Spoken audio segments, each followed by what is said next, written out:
Good morning and welcome everyone in the industry, government, and traveling public who are joining us this morning virtually.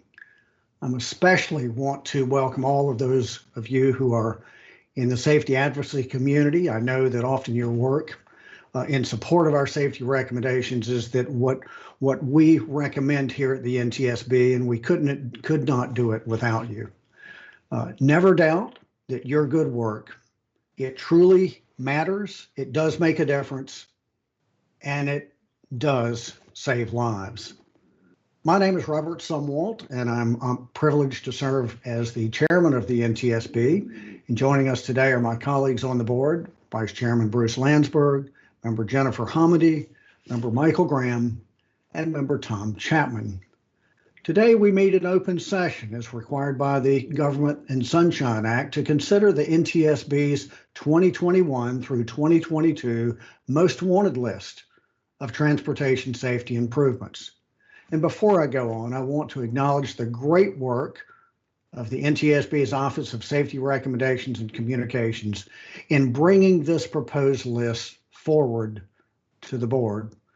Within a day of the NTSB and the entire government going to max telework posture last year in response to the COVID-19 pandemic, the Government Accountability Office, or the GAO, issued a report urging greater transparency in how the most wanted list issues are evaluated and selected. The Safety Advocacy Division immediately began planning for this board meeting, although at the time, we had not ever held any virtual board meetings and we weren't even sure how one would work. But our staff never took their eyes off the ball or used the circumstances as an excuse. They just kept adapting to the available tools, keeping their eye on the ultimate goal to bring the list before the board in a public meeting where the public can actually see how we decide what goes on that list. So before we get into any of the meat of the issues, my congratulations to all involved, including each of the NTSB's modal offices, on a job well done to get this proposed most wanted list before the board today. Congratulations and thank you. Since 1974, the NTSB has explicitly been instructed by Congress to serve as a safety advocate. But long ago, we learned that if we emphasized everything, we really aren't emphasizing anything. So in 1990, to focus these advocacy efforts, we issued our first Most Wanted list. The Most Wanted list defines the focus of the NTSB's advocacy work. It directs our limited advocacy resources towards improvement with the greatest potential to make the greatest impact on saving lives, reducing injuries, and preventing accidents and crashes. While issues that are not on the list might be just as important, the issues that staff will present this morning were chosen for their potential to move safety forward as a result of the NTSB's advocacy efforts and your efforts as well. Not only does this list guide the board's advocacy efforts, but it also serves as a beacon to safety advocates outside of our walls. It tells everybody that the NTSB embraces safety improvements and that the time for action is now, and that efforts to make progress on these items is likely to result in lives saved and injuries prevented. Today, before we begin the discussion of the proposed list, I'd like to mention briefly one of our tremendous successes from the 2019-2020 list, and that is implementation of positive train control, or PTC. Now, PTC has been off and on our most wanted list since the list was conceived in 1990.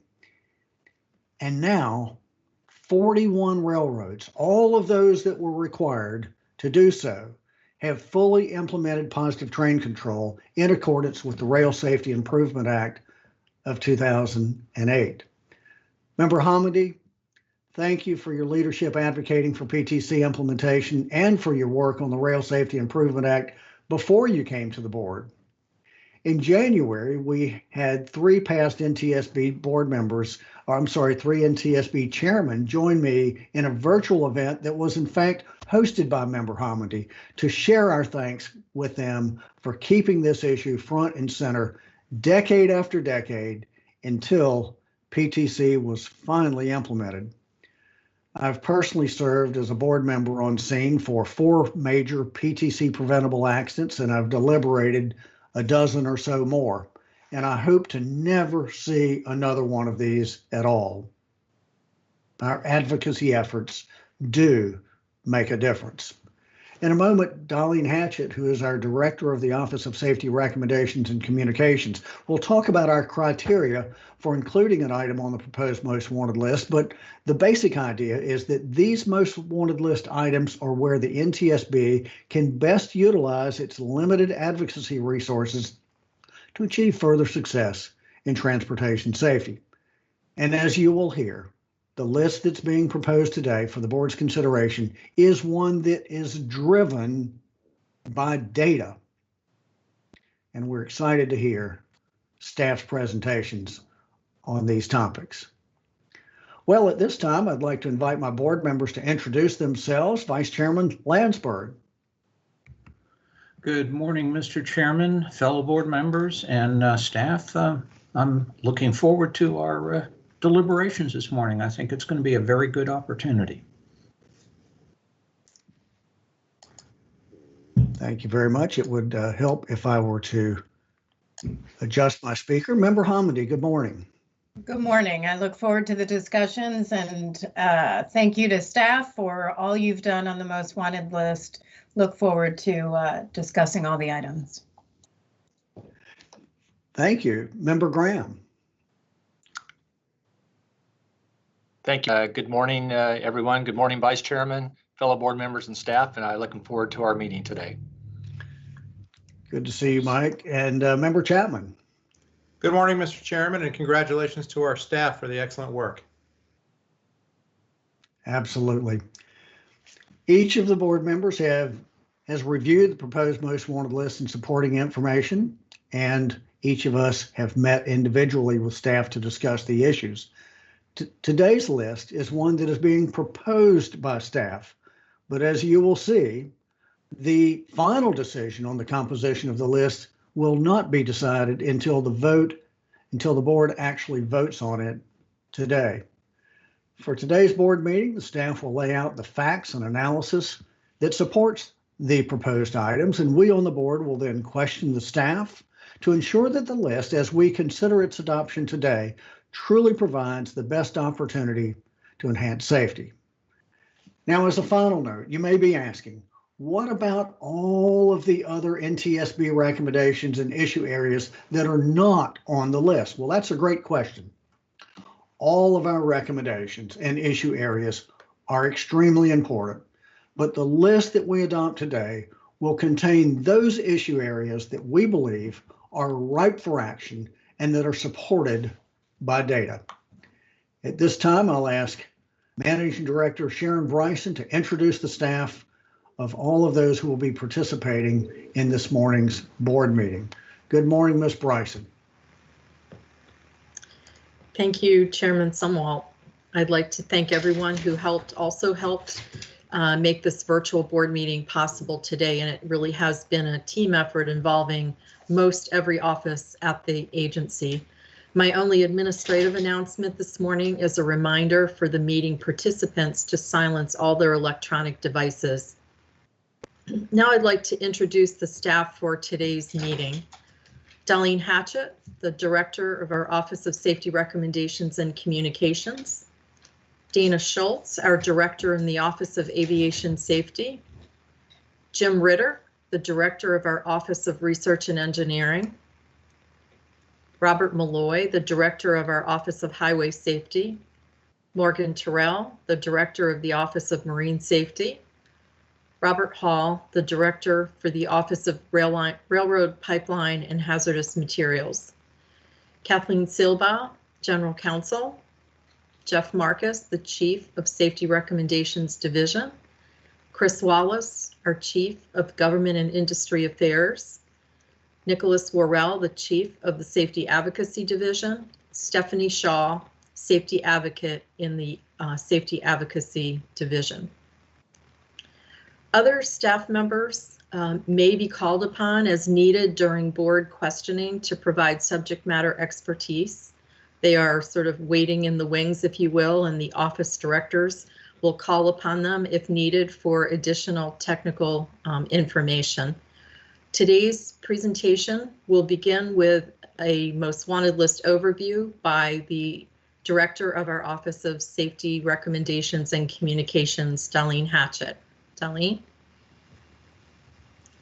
Thank you, Managing Director Bryson. The NTSB's 2021-2022 Most Wanted List of Transportation Safety Improvements will be determined during this board meeting to give the public a better understanding of its development and adoption. Chairman Sumwalt and members of the board, as you know, the NTSB is a small organization with a broad mandate. With about 400 employees, it investigates every aviation accident in the United States, plus certain accidents and crashes in all modes of transportation. The board determines probable causes and issues recommendations to prevent recurrences, yet we have no authority to require action. So, the NTSB's work does not stop once a recommendation is issued. Congress recognized in the Independent Safety Board Act of 1974 that the NTSB must play a new role, that of safety advocate, to urge that our recommendations are implemented. However, with 1100 to 1200 open recommendations at any given time, the agency needed a way to direct its resources towards safety improvements with the greatest potential to make the greatest impact on preventing transportation accidents and crashes, reducing injuries, and saving lives. That is where the Most Wanted list comes in. The Most Wanted list is a list of transportation safety improvements on which we most want action. These safety improvements are solutions, not the problems. For an improvement to be on the list, it must be right for action. And through discussions that you've had with one another with staff, we're proposing today's list. So what do we mean when we say an issue is ripe for action? We have 4 criteria for including an item on the Most Wanted list shown here. In the interest of time, I will summarize the criteria. However, the criteria will be available on the ntsb.gov website following this board meeting.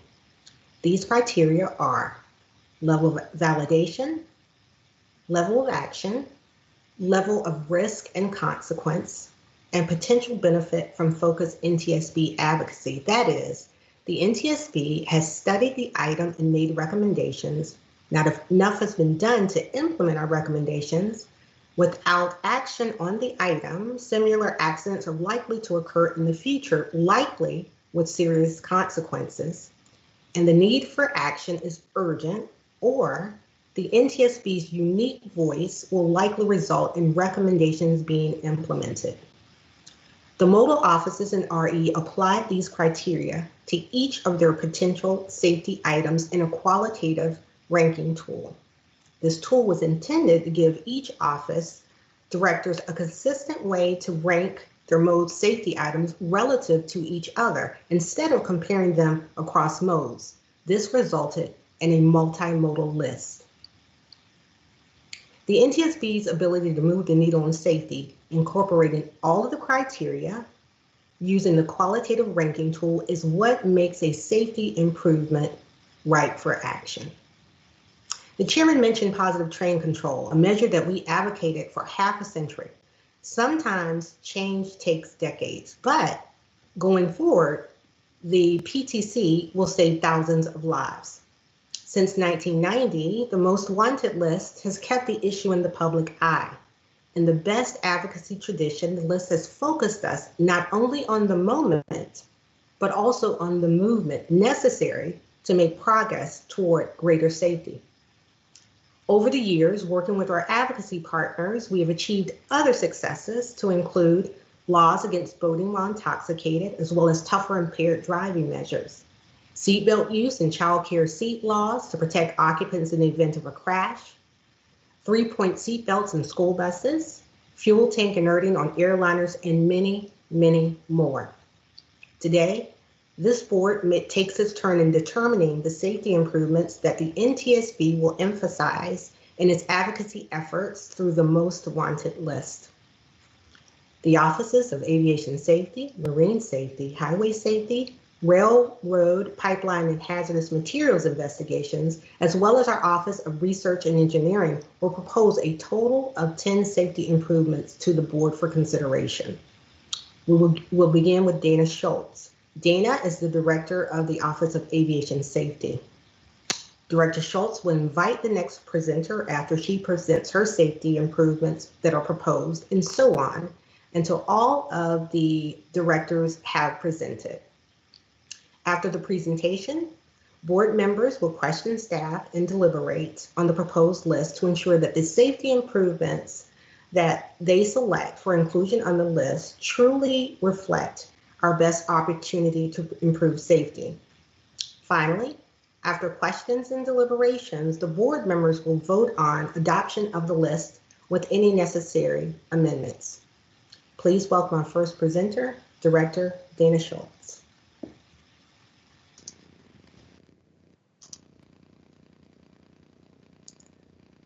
Thank you, Director Hatchett. Good morning, Chairman Sumwalt, Vice Chairman Landsberg, and members of the board. I will discuss the proposed safety item from the Office of Aviation Safety.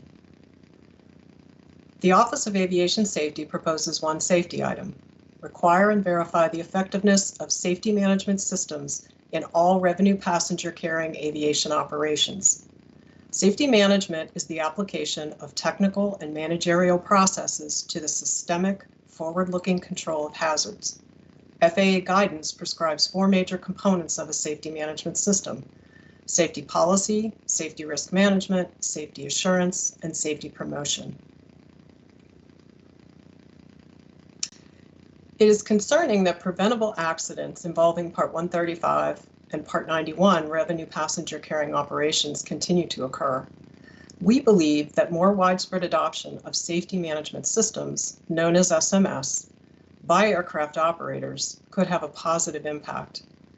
To improve Part 135 and Part 91 safety, we propose focusing our advocacy efforts on encouraging operators to voluntarily implement such systems while simultaneously urging the FAA to require its use in these type of operations. Since 2015, there have been 5 accident reports where we have highlighted this issue. For example, in the Togiak, Alaska accident in 2016, the NTSB's investigation found that the operator was not conducting a formal risk assessment. Formal risk assessments are a critical component of SMS.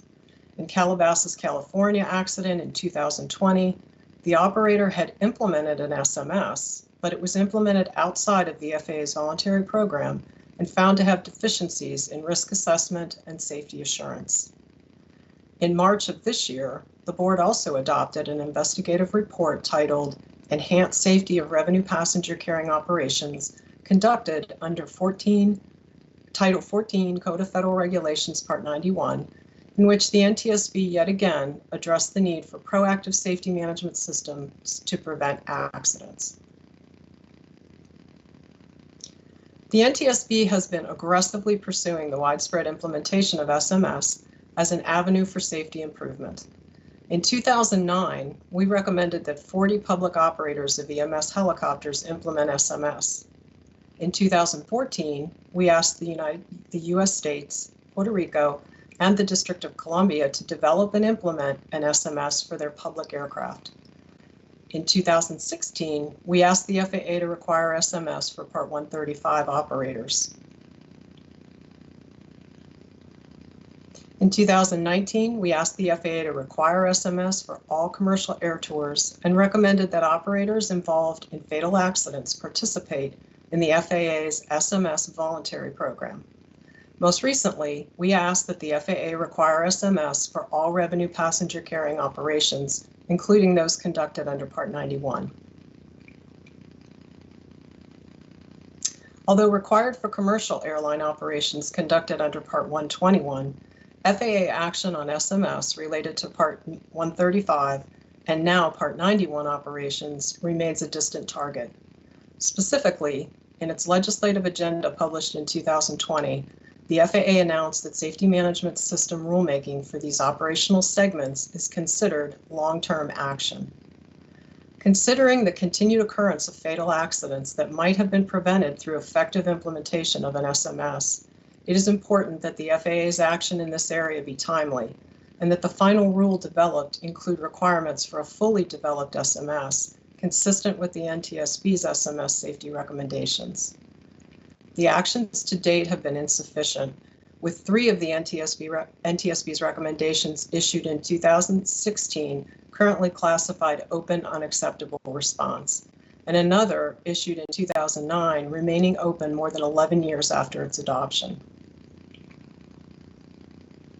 Since 2016, the NTSB has reiterated the need for a fully implemented SMS subject to FAA oversight 5 times because of the fatal consequences we have repeatedly seen in Part 135 accidents.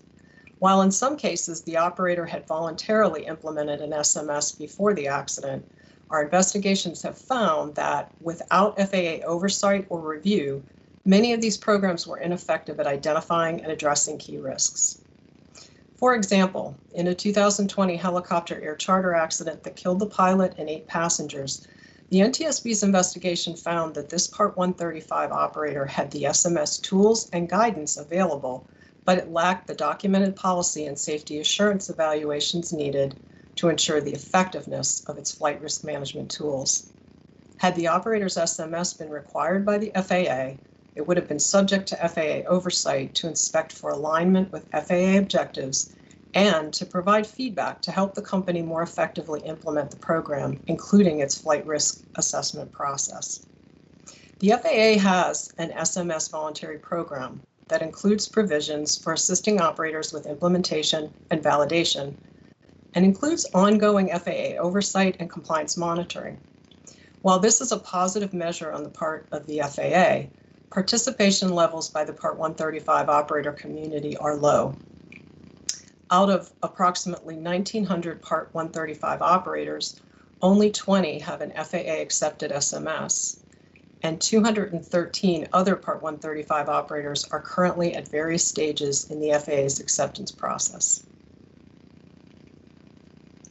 While we are encouraged that the number of operators entering the FAA's SMS voluntary program is increasing, the pace is too slow. Our unique voice on this safety item could help accelerate those efforts, enhancing accident prevention in the short term while the rulemaking process continues. Additionally, most wanted list advocacy for SMS will support the FAA's stated efforts towards implementation of SMS as a requirement, particularly where those efforts may encounter resistance from a variety of opponents. Last, our continued collaboration with industry trade organizations and safety groups will enhance their reach and visibility with operator communities that need guidance on the development of SMS scalable to their operations. According to the FAA, scalability is an important concept for SMS that allows its 4 components to be applied to air service providers, both large and small, including single pilot operations. NTSB board member advocacy would be a powerful force to further the point made by a former FAA administrator that no company is too small for an SMS. Thank you. That completes my presentation. I would now like to introduce Mr. Jim Ritter, the Director of the Office of Research and Engineering. Thank you, Director Schultz. Good morning. I will present 3 safety items today. The first safety item is to install crash-resistant recorders and establish flight data monitoring programs. There are 2 types of devices involved in this safety item. The first type of device is a crash-resistant recorder that is used by accident investigators, and the second type of device is a flight data monitoring, or FDM recorder, that is used by aircraft operators. Both devices provide important safety benefits. Crash-resistant recorders can provide cockpit images, audio, and data that are vital for reconstructing the final moments of an accident to determine causes and prevent similar accidents from happening again. Crash resistance is important for these recorders so that information is available even if the accident involves high impact forces or fire that would damage an unprotected recorder. The NTSB has also made recommendations that call for Part 135 aircraft to be equipped with FDM recorders for use in flight data monitoring programs. Data from an FDM recorder can be used by operators to proactively identify hazards and mitigate safety risks that may exist in the operations of their fleets. FDM recorders are designed to be easily read out by the operator and are usually not crash resistant.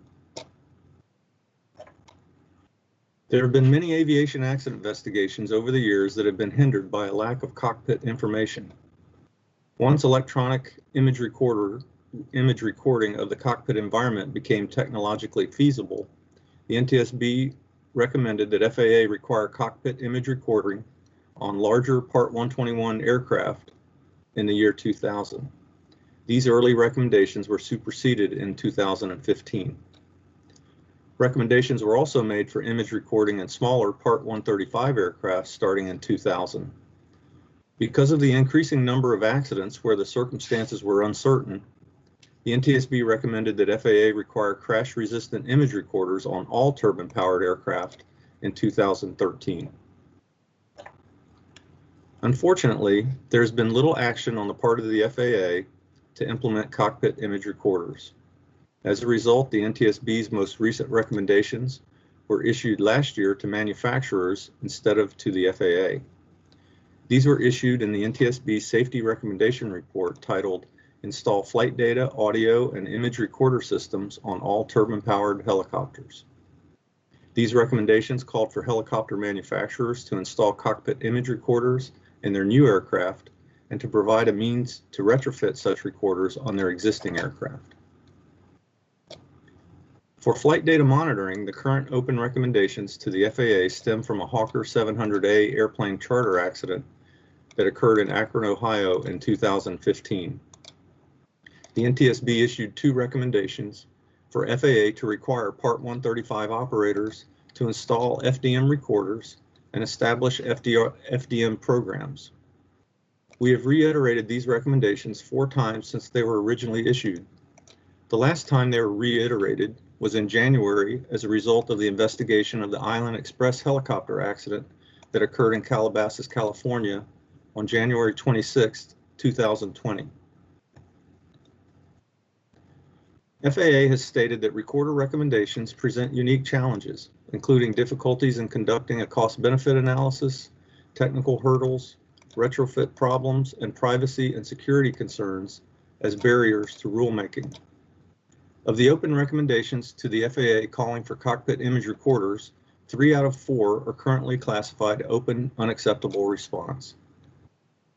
However, early feedback is promising on the recommendations calling for helicopter manufacturers to install cockpit image recorders. NTSB has received initial responses from 5 out of the 6 manufacturers. The recommendations to 4 out of those 5 manufacturers are classified open acceptable response. 1 is classified open unacceptable response.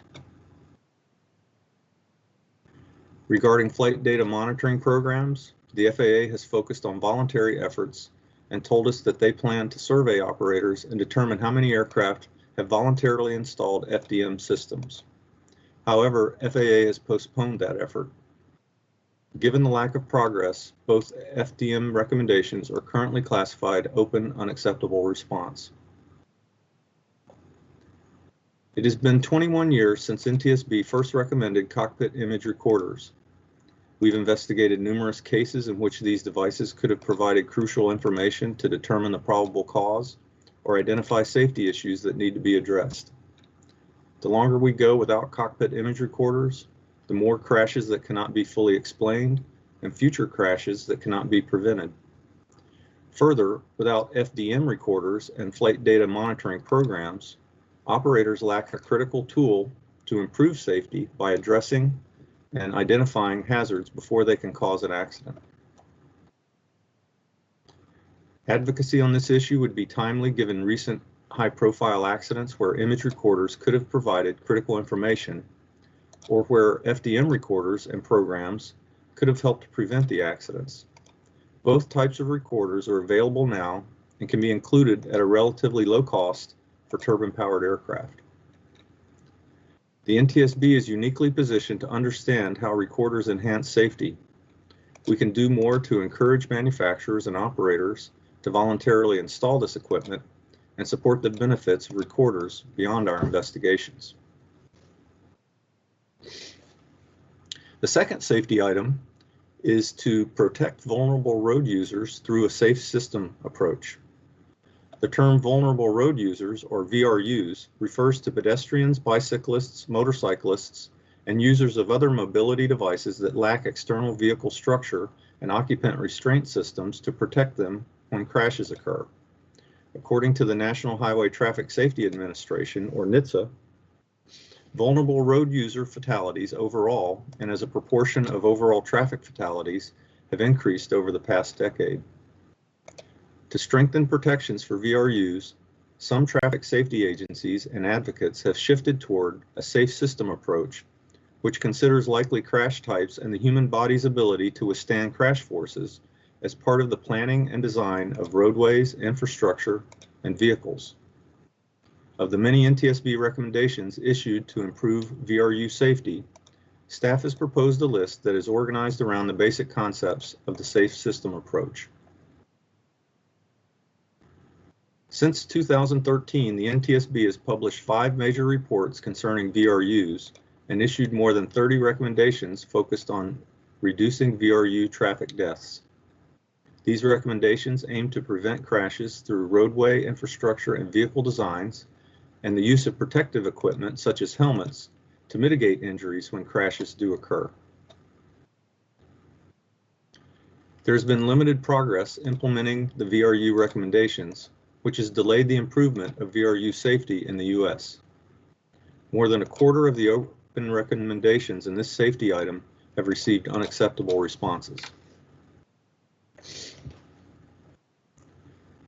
With pedestrians, bicyclists, and motorcyclists combined, there were more than 12,000 VRU fatalities in 2019, accounting for about 1/3 of all highway traffic fatalities.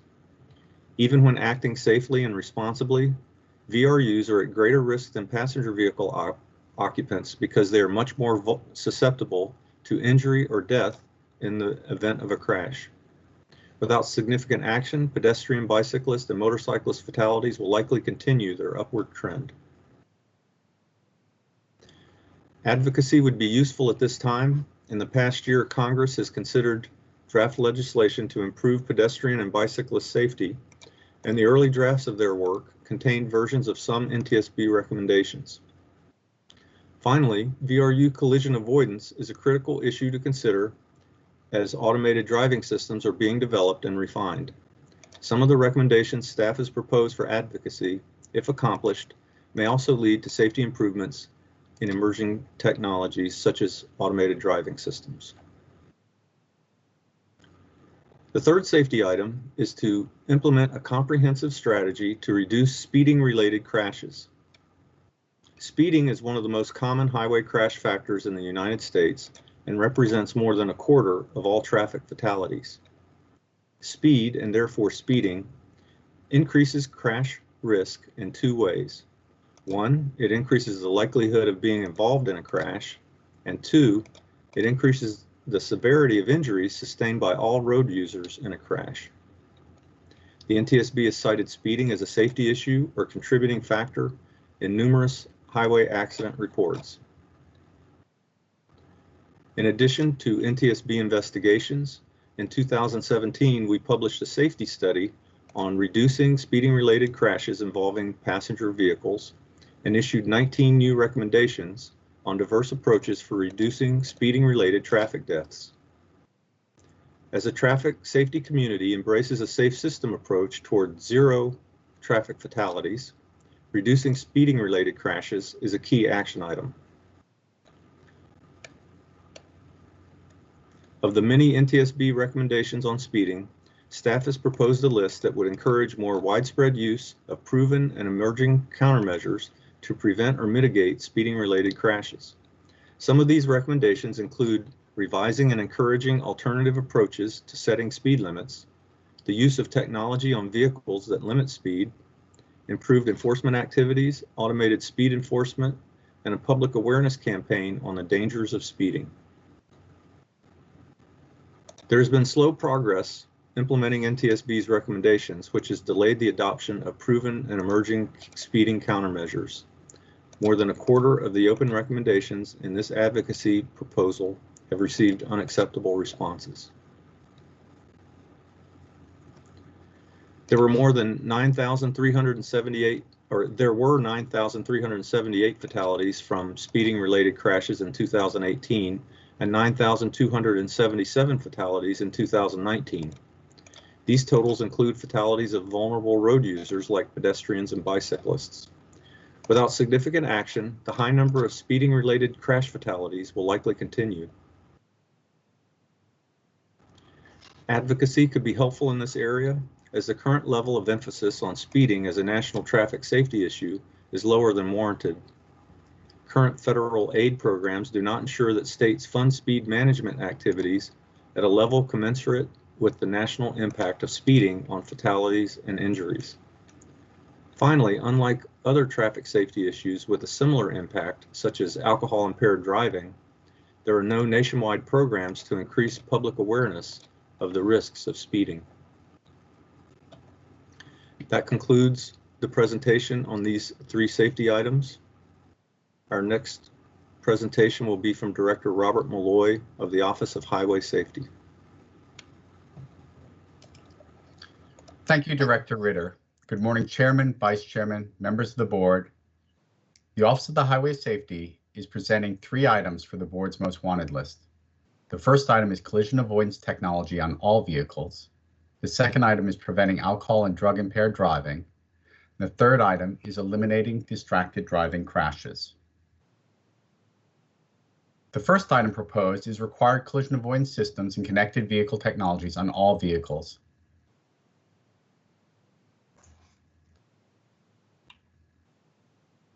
As you know, the vast majority of crashes involve some form of human error. These errors, such as distraction, poor decisions, and impairment, are all difficult to address at the driver level. Although we must continue trying to change driver behaviors, advances in technology has allowed for a second approach to mitigating these driver errors. Studies have shown that as many as 80% of crashes could benefit from sensor-based collision avoidance technology, such as automatic emergency braking and forward collision warning. Many new passenger vehicles in the last 2 years have come equipped with these collision avoidance systems. However, we can do better, especially in the commercial vehicle fleet. And studies have also shown the enormous potential of vehicle communication technology, improving the limitations of the sensor-based systems. All vehicles should have these systems available as a standard feature. The board has investigated numerous crashes in which collision avoidance technologies would have prevented the crash. These include a collision between a truck and a school bus in Chesterfield, New Jersey, a collision between a motor coach and a stopped tractor trailer that happened in Palm Springs, California, and a Tesla collision into a median barrier in Mountain View, California, in which the driver was playing a game on his phone instead of driving his vehicle. The board has also studied the problem in our 2015 Special Investigative Report, finding that 1,100 fatalities could be avoided annually through the requirement that all vehicles have forward collision avoidance systems. Unfortunately, NHTSA has been slow to require these life-saving devices. Further, the FCC has recently thrown a curve into the development of connected vehicle technologies by changing and shrinking the spectrum assigned to vehicle safety. The implementation of these technologies is taking too long. Both vehicle-to-vehicle systems and forward collision warning systems were first recommended by the board over 25 years ago. Over the last several years, about 36,000 lives have been lost annually, a number that looks to be increasing for 2020. Collision avoidance technology that is available today would substantially reduce that number. If we choose no action, we'll continue to lose 100 people a day in highway crashes. We're at a critical stage in the development of V2V technologies. Reducing the spectrum will delay the deployment of life-saving technologies. We must work with the FCC to ensure spectrum is available for this technology. NHTSA has been moving forward on updating the NCAP, so there's hope for progress on our NCAP-related recommendations. Finally, the technology is widely available as many companies have committed to making automatic braking standard. The second safety item is prevent alcohol and other drug-impaired driving. Alcohol and drug-impaired driving has been a major contributor to traffic fatalities. The number of people lost each year to alcohol-impaired drivers has hovered above 10,000 for the last decade. Unfortunately, less is known about drug-impaired driving. However, the opioid crisis and marijuana legalization are surely making matters worse. As for how many people are driving with potential impairing drugs in their system, the NHTSA recently found 1 in 5 drivers tested on weekend nights had an impairing drug in their system. A recent study shows that the drug driving problem continues to grow. We have investigated far too many crashes in which lives were lost to impaired drivers. In Randolph, New Hampshire, an impaired driver plowed into a group of motorcyclists. In Concan, Texas, an impaired driver struck a bus carrying seniors returning from an outing. In Davis, Oklahoma, an impaired driver struck a bus carrying a women's softball team. All of these tragedies resulted from a driver choosing to drive impaired. The board has also studied the issues in both our Reaching Zero Special Investigative Report in 2013 and our Wrong Way Driver SIR in 2012. We have called on states to take strong actions on impaired driving by lowering per se BAC to 0.05 and requiring all drivers who've been convicted of driving while intoxicated to use interlocks when they return to driving. Only one state in BAC has a BAC of 0.05 and 28 states need all offender interlock laws. On the drug impairment side, we need better testing procedures to take meaningful action against drug impaired driving. The board has been advocating these improvements for over a decade. We continue to see too many people killed by impaired drivers. I previously mentioned 10,000 fatalities, but the number also includes 1,000 children. Without action, we'll continue to lose 27 people a day to impaired drivers, and we'll continue to underestimate the drug driving problem in this country. The time for change is ripe. Testing protocols are being updated, and we can help ensure that NHTSA gets these procedures to the states. The states that are aggressively addressing alcohol-impaired driving by lowering their BAC to 0.05 need our help. Standardized drug testing protocols are nearing completion, and our advocacy can help get these protocols to the states.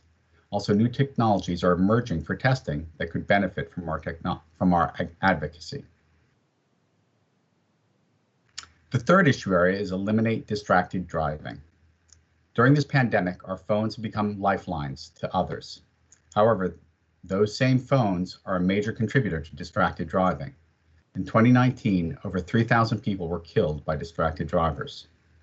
Although people can't truly multitask, they continue to use their devices while they drive. Several recent crashes illustrate the problem. In Rosedale, a driver was making a call immediately after beginning his trip. In Mount Vernon, Washington, a driver was using a hands-free device and became distracted while discussing route plans for the next day and failed to see a low clearance bridge on their current route. In Tempe, a driver watching a TV show struck and killed a pedestrian. And in Mountain View, a driver was playing a game on their device before crashing into a median barrier. All cases where drivers were not focused on the driving task. The board has called for bold action by the states, banning the use of portable electronic devices when people drive. No state has completed that rec. 2 states don't even ban texting, which can increase the risk of crashing over 20-fold. It has been 2 decades since we first addressed this issue, and a decade since we asked states to ban all portable electronic use while driving. Too many people are being killed by distracted drivers, and despite great efforts by safety groups, that number has not decreased over the last decade. We have a strong relationship with many advocacy groups working on distracted driving, which we can work together with on the issue. Our testimony has been effective in getting states to change their laws, and we're seeing technology developing that can prevent drivers from using their devices while driving. Thank you.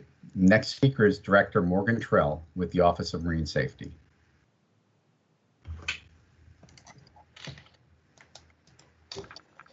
Thank you, Director Malloy. Good morning, Chairman Sumwalt, Vice Chairman Landsberg, and board members. The Office of Marine Safety proposes 2 safety items: improve marine fire detection and extinguishing systems, and improve fishing vessel safety. The Office of Marine Safety investigates many fires each year aboard vessels in all industry sectors. The board has issued numerous safety recommendations in this area, particularly for passenger vessels. In addition to the accidents listed here, the Office of Marine Safety has also issued dozens of marine accident briefs on fires this past decade. A number of safety recommendations remain open. The existing recommendations, if implemented, would improve fire safety for operators of previous accidents by having them perform risk assessments and determine whether their fire extinguishing water supply is adequate, and revise their crew firefighting and job training programs to demonstrate proficiency in emergency situations. In addition, the board has asked the Coast Guard to require fire detection systems in unmanned spaces with machinery or other potential heat sources, and require newly constructed and existing small passenger vessels have smoke detectors in all accommodation spaces, and require those fire detection systems be interconnected such that when one detector sounds, the other remaining detectors also alarm. The risk of fire aboard any vessel is a severe risk. One passenger vessel fire detection and extinguishing systems are particularly important. The Caribbean Fantasy had hundreds of passengers on board. The Island Lady had dozens of passengers on board, and the Conception, all 33 passengers and one crew member died. The lives of the traveling public and crew members are put at risk, as demonstrated by these recent cases. The NTSB can bring attention to this serious risk to public through the most wanted list. Hopefully, we can get vessel operators to take voluntary action. However, results can best be achieved by U.S. Coast Guard action. Safety item number 2 is improving fishing vessel safety. Each year, the NTSB investigates fishing vessel casualties. However, many accidents fall below our mandated threshold. Coast Guard and Department of Labor data indicate an ongoing problem with dozens of fatalities each year. Open safety recommendations address such issues such as stability, crew training, and competency. The NTSB Office of Marine Safety held a fishing vessel safety forum over a decade ago and issued 5 safety recommendations. 2 were closed unacceptable action, and 3 remain open, classified as open unacceptable action. The 2017 accident involving the fishing vessel Destination cost the lives of 6 crew. The board determined that the probable cause of the capsizing and sinking of the Destination was the captain's decision to proceed during heavy freezing spray conditions without ensuring the vessel had a margin of stability to withstand an accumulation of ice without taking sufficient mitigating action to avoid or limit the effects of icing. The Office of Marine Safety publishes nearly a dozen marine accident briefs each year on fishing safety. According to the U.S. Coast Guard, the fishing industry experiences 9 major marine casualties and 100 serious marine incidents each year. Since the Fishing Vessel Safety Forum, there's still a need for improved vessel stability as well as enhanced crew training. Fishing vessel stability can easily be compromised by severe icing, and it's critical that crew understand how stability is calculated and be competent to do so. According to U.S. Coast Guard data, there is an estimated 58,000 commercial fishing vessels in the United States. Since 2010, 702 fishing vessels have been lost in casualty. In the past 20 years, there have been 805 fatalities, 164 missing, and over 2,000 injured crew members. On average, there are 40 fatalities a year, 8 missing, and 100 injured crew. This safety item would benefit from being on the most wanted list. The Coast Guard and other safety boards are also interested in improving fishing vessel safety.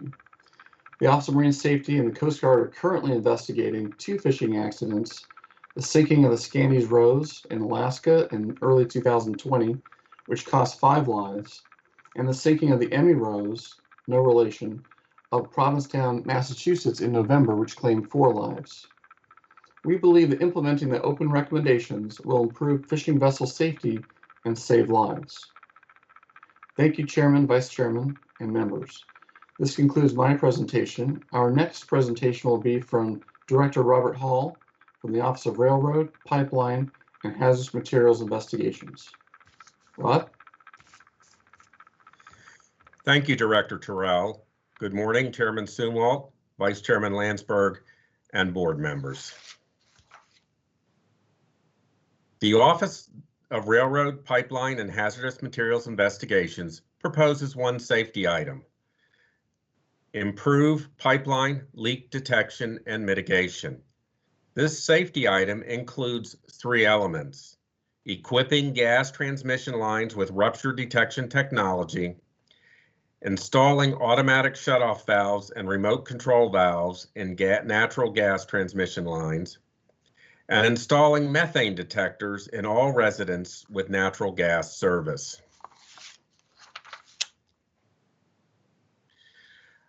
Our safety item is validated by multiple pipeline investigations, studies, and recommendations over our 50-plus year as a multimodal investigative agency. The most notable of these include the September 2010 rupture of a 30-inch diameter natural gas transmission pipeline in San Bruno, California. The resulting fire killed 8 people, destroyed 38 homes, and damaged another 70. The March 1994 rupture of a 36-inch diameter natural gas transmission line in Edison, New Jersey. Heat radiating from the massive fire ignited several building roofs in a nearby apartment complex. Approximately 90 people sought medical attention at nearby hospitals. The fire destroyed 8 buildings. And the 1970 NTSB study of the effects of delaying and shutdown failed pipeline systems and methods of providing rapid shutdown.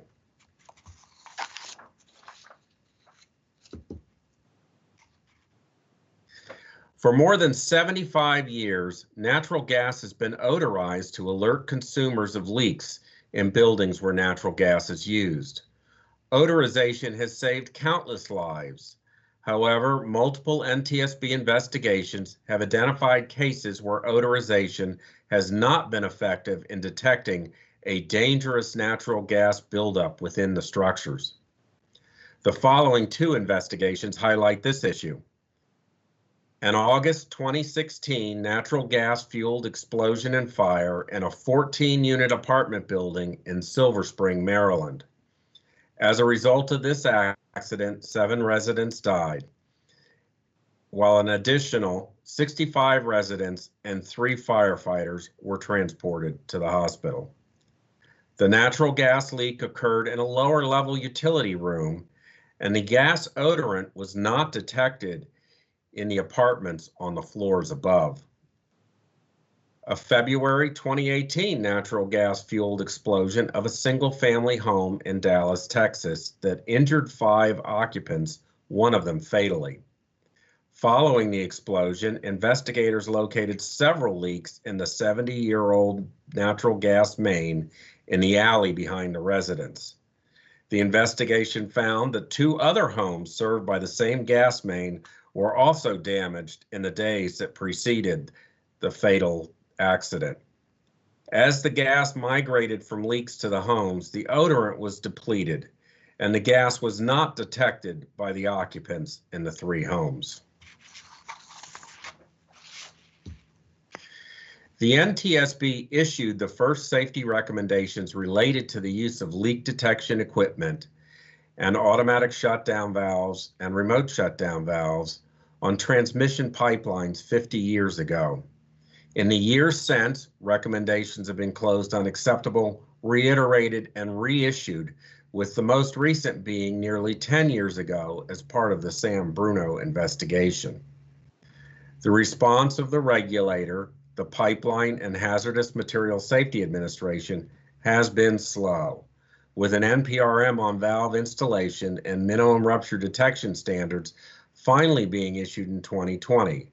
Unfortunately, this NPRM did not meet the board expectations for addressing this issue.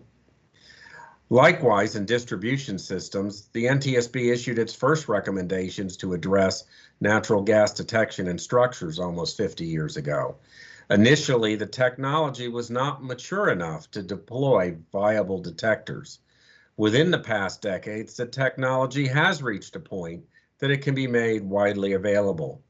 Because of these advances, the NTSB issued safety recommendations for methane detectors in the Silver Spring investigation and reiterated those recommendations in the Dallas investigation earlier this year. As illustrated by the accidents described earlier in this presentation, a gas transmission pipeline rupture can have very significant consequences when they occur in a populated area. The consequences increase with the delayed response that results from identifying that a rupture has occurred and then having to manually isolate the pipeline. Given the millions of consumers of natural gas across the country, there is the potential for significant consequences when leaks occur in high occupancy residential buildings, as we saw in the Silver Spring investigation, or when there are leaking pipes under neighborhoods, as we saw in the Dallas investigation. Pipeline leak detection and mitigation is a persistent and urgent issue that existed before the creation of the NTSB and has yet to be fully addressed. Due to advances in technologies, these issues can now be addressed. Focused NTSB advocacy with federal and state regulators, gas companies, and consumers is expected to drive the adoption of these technologies, ultimately saving lives.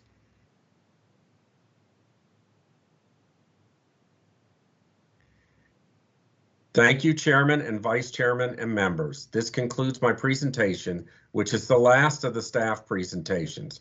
Mr. Chairman, on behalf of my colleagues, staff is now prepared to answer board member questions on the 2021-2022 Most Wanted list as proposed. I want to thank the staff for those presentations. And just for everyone's planning, we will do one round of questions and comments from the board members, and then we'll take a break somewhere around 11 o'clock. So at this point, we'll turn to Vice Chairman Landsberg for questions and comments. Thank you, Mr. Chairman and staff.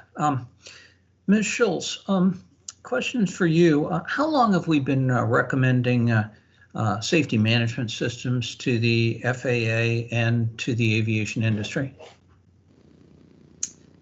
Good morning, Vice Chairman. So good question. The NTSB's first recommendation in the area of safety management systems was targeted to the Part 121 airline community, and that was done in 2007. That was the result of the board's findings in the investigation of the Pinnacle Airlines accident near Jefferson City, Missouri. And could you describe the concept in its simplest terms? We use a lot of terminology here, and it seems like in almost every aviation crash, certainly those that are for hire, we reiterate the importance of SMS. So could you explain just very basically what it is and why it would be beneficial? So safety management system is a business process, and it's something that looks to manage proactively risk. It recognizes that not just the pilot, not just the frontline operator is responsible for safety, it's an organizational responsibility. And so it looks to these proactive identification of hazards, putting mitigations in place to control those hazards so they don't result in undesired outcomes, monitoring their effectiveness over time, looking for new hazards, and then promoting the findings with all employees from top to bottom of the organization. So as I say, it's a business process just like any other business process. There are 4 components of it, as highlighted by the FAA. So safety policy, safety risk management, safety assurance, and safety promotion, and all of these components interact together as a system. You mentioned that since we hadn't had complete success with the FAA, that we had also said to the industry, don't just do it because it's required, but because it's good business to do it.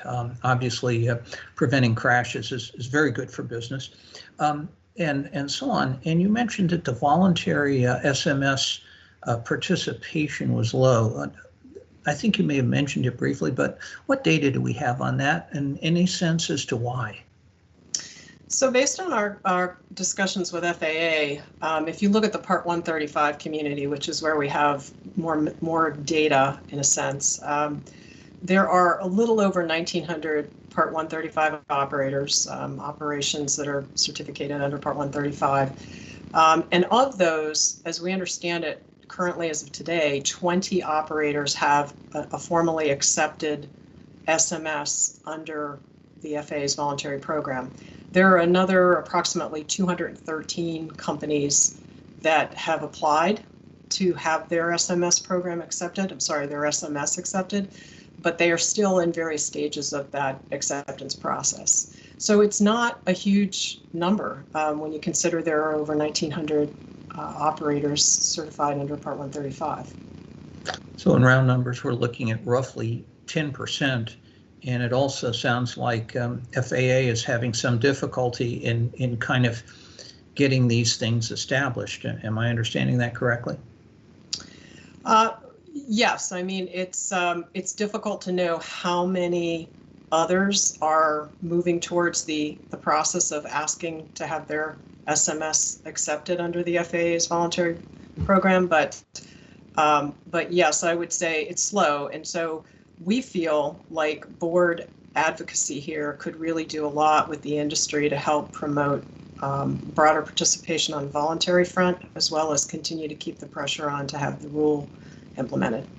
Okay, so one last question. How well does SMS work? I mean, we talk about it and we say it's effective. Do we have any data to that? So there have been studies done, but from a practical standpoint, let me give you an example of how it's working in the 121 world. Just last month, the FAA issued an information to operators bulletin, single one-page bulletin that highlighted the dangers, the risks that they've seen in 121 operations in icing conditions where landing lights are LED type landing lights. They don't heat up as much as traditional lights, so they become subject to icing. And they've had documented cases where this has reduced visibility, which of course for pilot awareness and visibility purposes could be a hazard. They announced that, they released that information across the industry. And they recommended to the operators that they use that information in their safety risk management process to figure out whether they need to modify operational procedures to address this. It's a new hazard that's entered with this new technology of using LED lights. Very good. Thank you very much. Thank you, Mr. Chairman. Thank you. Vice Chairman Landsberg, thank you very much. And Member Hamady. Thank you very much. I want to start. I don't want to start with questions yet. I'll actually save that for my next round. What I'd like to start with is something that our rail staff and I don't think our safety recommendations and communication staff or our board members are aware of this, because I kept it quiet since January 28th, but Chairman Peter DeFazio, who was my former boss and a great advocate for safety, put in a statement in the congressional record on January 28th, congratulating the NTSB for all its efforts on positive train control. So I just would like to take up my 4 minutes until the next round to read it, because I do want to highlight some really great staff on the most wanted list, who Nicholas Worrell, Leah Walton, Stephanie Shaw, and Amy Tyrone. They work very hard on our safety advocacy team to implement the most wanted list and other recommendations, and I've worked with them a lot. and others on PTC. So I just want to read this for the remaining of my time. Mr. DeFazio says, I am proud to recognize the NTSB for their work, which spans 5 decades to implement positive train control, also known as PTC. December 31st was a significant day for railroad safety as all 41 freight and passenger railroads required to meet the deadline set by Congress met the mandate. This life-saving technology will prevent train-to-train collisions, overspeed derailments, incursions into established work zones, and the movement of a train through a switch left in the wrong position. The path to full implementation of PTC was long and challenging, and had it not been for NTSB's persistence and partnership with Congress, in particular the Committee on Transportation and Infrastructure, PTC may never have happened. The NTSB's work on PTC began on August 20th, 1969, when 2 Penn Central commuter trains collided head-on near Darien, Connecticut, killing 3 crew members and a passenger and injuring roughly 43 others. After conducting an extensive investigation, the NTSB issued its first PTC-related recommendation. Over the next 5 decades, the NTSB investigated 154 more PTC preventable accidents that tragically took the lives of 305 people and injured 6,885 others. Several of these tragedies gained the public's attention and changed the conversation around PTC, including collisions in Chase, Maryland in 1987, Boston, Massachusetts in 1990, Silver Spring, Maryland in 1996, Placentia, California in 2002, McDonough, Texas in 2005, Graniteville, South Carolina in 2005, and Chatsworth, California in 2008. In 2007 and 2008, the House and Senate passed the Rail Safety Improvement Act of 2008. The tragedy in Chatsworth pushed Congress to act and brought about final passage of the Rail Safety Improvement Act. But as railroads worked to implement PTC after the mandate, the NTSB continued to investigate accidents that could have been prevented had the technology been in place. These include the derailment of Amtrak 188 in Philadelphia, Pennsylvania in 2015, which killed 8 passengers and injured 185 others, and the overspeed derailment in DuPont, Washington in 2017, which killed 3 passengers and injured 57 passengers and crew members. Throughout these tragedies, the NTSB pressed on for PTC. The agency believed PTC was so important that it included the issue on its very first most wanted list in 1990, and it has remained a key focus in their advocacy efforts. On December 18, 12 years after PTC was mandated, the last railroad required to implement PTC, New Jersey Transit, announced that it had fully implemented the safety technology, which meant that all 41 railroads had fully implemented PTC 2 weeks short of the deadline, a tremendous accomplishment. Without the tireless advocacy of the NTSB over the last 50 years, we may not have seen the day PTC was fully implemented. I commend all those from the NTSB who fought tirelessly to finally achieve fully implemented PTC. Their work, our work, will save lives. And I do want to congratulate the staff for all their efforts, all these years, all these decades. That alone shows the power that the most wanted list holds. I will be framing this and sending it to SRC and to RPH, Rail Pipelines and Hazmat as well, so they can have a copy of this. With that, I'll save my questions for the next round. Thank you. Member Hamady, thank you so much for sharing that with us. Very powerful words and a true testament to the work of the NTSB. Member Graham, good morning. Good morning. Thank you, Mr. Chairman. The NTSB's most important product is not our accident investigations or a probable cause, but rather the recommendations the NTSB adopts that, if enacted, will prevent an accident or a crash from occurring again. The key words there are if enacted. The NTSB's recommendations are just words until the recipient takes action. That is why the most wanted list is so important and why we wanted to deliberate and adopt it openly in front of the traveling public and other safety stakeholders. The adopted most wanted list will highlight issues that the agency believes need the additional spotlight and advocacy to push forward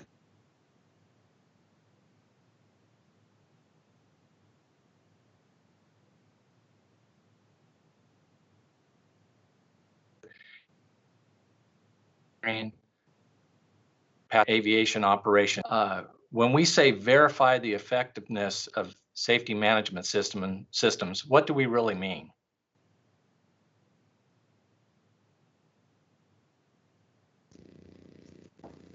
Good morning, Member Graham. Morning. When we talk about verifying the effectiveness, we talk about the findings that we've seen in recent accidents where operators had a voluntary SMS, or at least they indicated they did, but they didn't have FAA oversight. They didn't have that FAA review.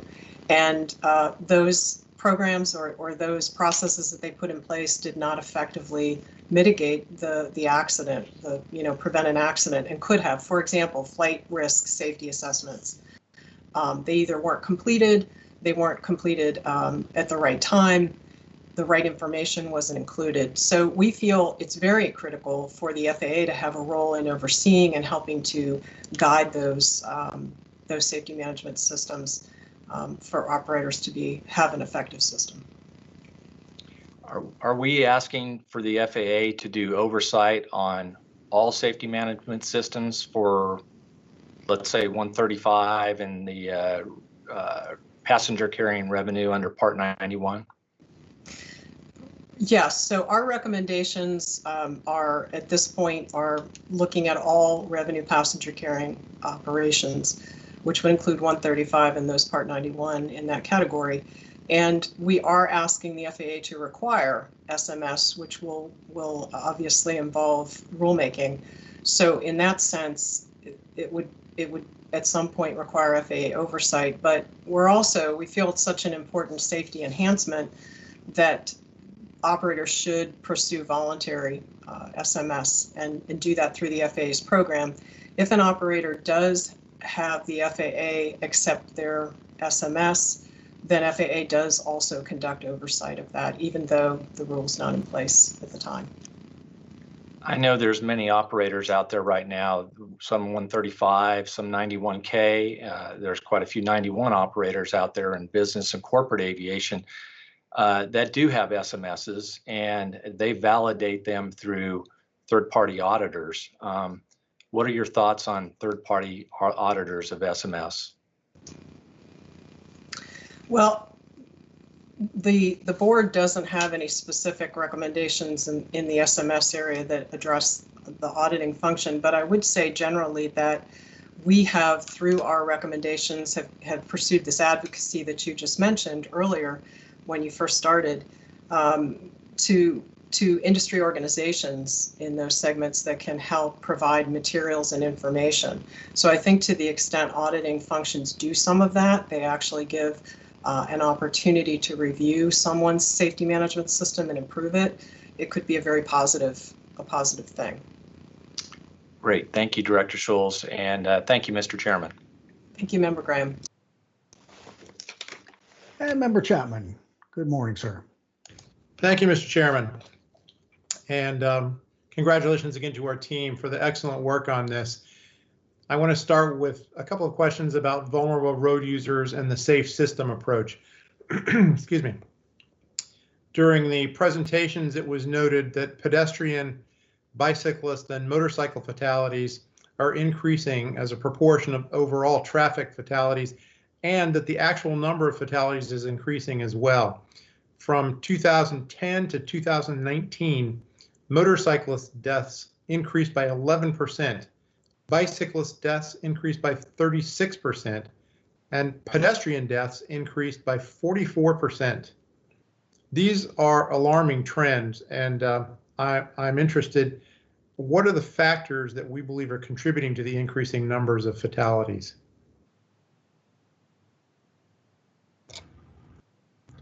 Thank you, Member Chapman. Well, one of the issues, say, like when we did our bicyclist study, is that these types of transportation are becoming more popular. Bicyclists are taking to the streets more. The other issue is really the need to separate like vulnerable road users from motor vehicles, and you can do such a thing by separated bicycle lanes, intersection treatments, so that basically separation of the motor vehicles, which are at a much higher rate of speed. You can also look at speed limits. The safe system approach is another issue where, instead of just like the conventional wisdom that drivers will operate at safe speeds, you would instead look at the overall design of the roadway and the users of the roadway, including vulnerable road users, in the setting of the speed limits, and many times reduce the speed limits to help protect against human injuries. So safe system is an integrated approach involving infrastructure design, speed control, user behavior, vehicle design. Exactly, and it's really the way that NTSB looks at a lot of our recommendations. We do take a holistic approach when we make recommendations, and we have quite a few recommendations on the proposed list for vulnerable road users that I think are consistent with a safe systems approach. Well, I'm learning a lot about the safe system approach. I've taken an interest in it. I do want to mention that I'm pleased to be helping to organize a virtual roundtable, which NTSB will host in May to discuss the subject. I believe May 20th is the date that we've targeted. We'll have more details on that soon, but I want to encourage, I want to mention it certainly, and encourage folks to participate once the details of that are announced. Some questions about alcohol and drug impaired driving. As was noted earlier, more than 10,000 people are killed in drunk driving crashes annually. That makes up roughly 1/3 of all traffic fatalities. Progress was made. Mr. Malloy, you mentioned progress was made for an extended period, but that progress has plateaued for some 10 years now, and we're consistently losing 10,000 lives to drunk driving every year. Certainly, we at NTSB will continue to focus on encouraging states to adopt laws mandating 0.05 blood alcohol limits and alcohol ignition interlock devices and such initiatives. I'm curious, in addition to those initiatives, what is the role of in-vehicle technology in augmenting such initiatives? So thank you for the question, Member Chapman. Certainly right now, in-vehicle technology such as interlocks is something we would like for all offenders, and we've made a recommendation for that. In our 2012 report on reaching zero, we envisioned a system that extended beyond just interlocks for offenders, and supported the idea of a system that would prevent a vehicle from starting for everyone, related on their blood alcohol. One of the concerns we had at the time was the user acceptance in the public. We've seen some good information from studies recently that the public's actually very supportive of these types of technologies. So we're hopeful that will move forward. Thank you. Mr. Chairman, I have a couple more questions in this area. I'm going to save them for the next round. Thank you.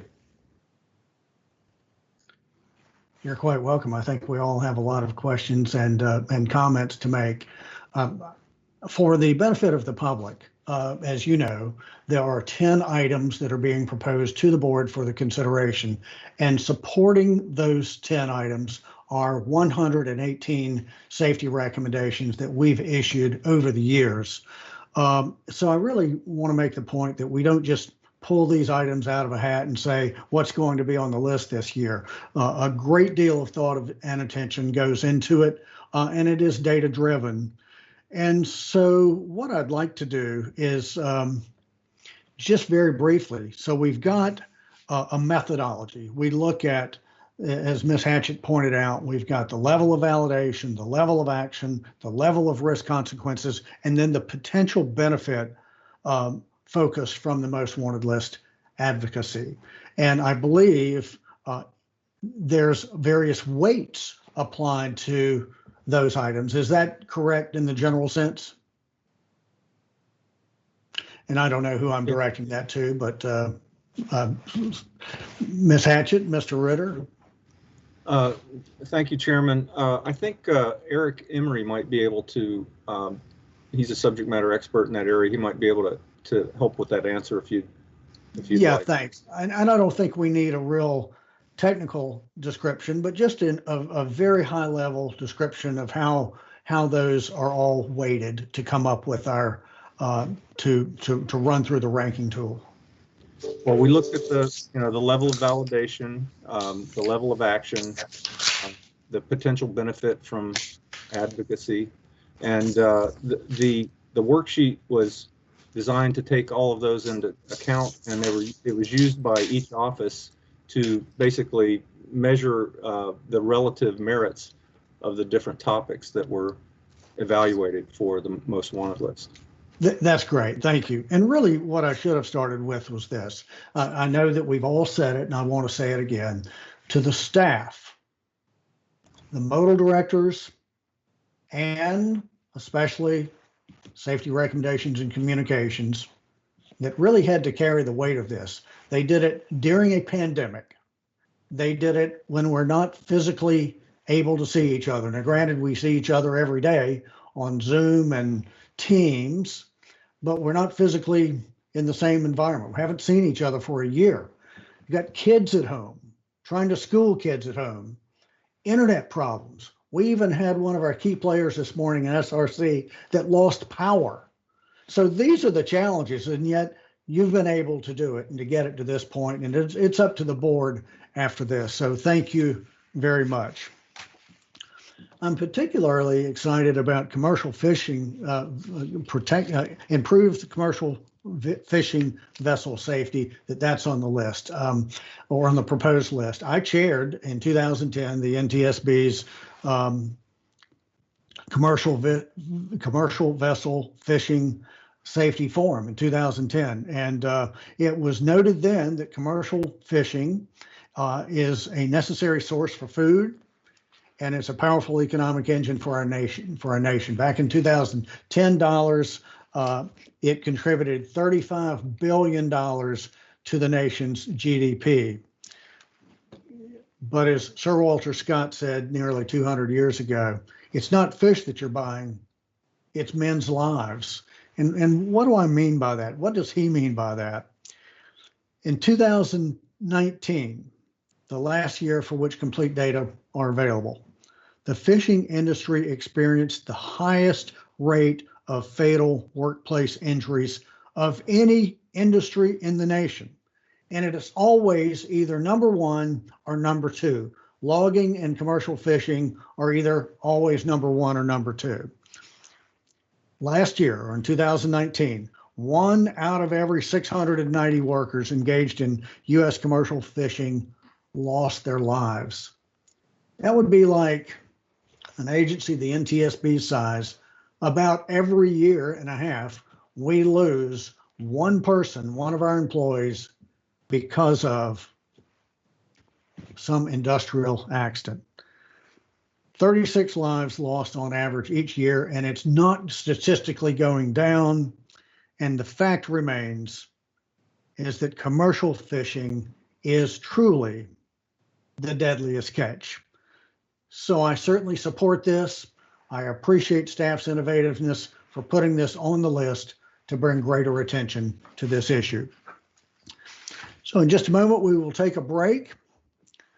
First, I'd like to invite everyone who is participating to please turn off your cameras and your mics, and we will take a break, and we will return at 11:10. We are in recess. We are back in session, and we'll begin with the next round of questions and comments. Vice Chairman Landsberg. Thank you, Mr. Chairman. Some questions for Mr. Ritter. Could you explain the difference between flight data monitoring and crash recorders? Yes, thank you, Mr. Vice Chairman. Well, they both record flight data, both crash-resistant recorders and flight data monitoring recorders. The difference is that crash recorders are protected against impact and fire so that the data can be recovered after an accident. You could use crash-resistant recorders in an FDM program.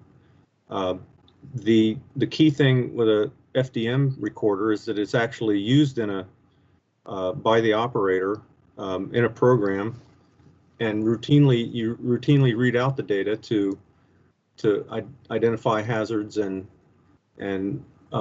identify corrective actions and to mitigate those hazards. An example would be like unstabilized approaches. You can look at the flight history of all of your aircraft and identify unstabilized approaches and stress those in the training program. Would be one example of how an FDM recorder could be used.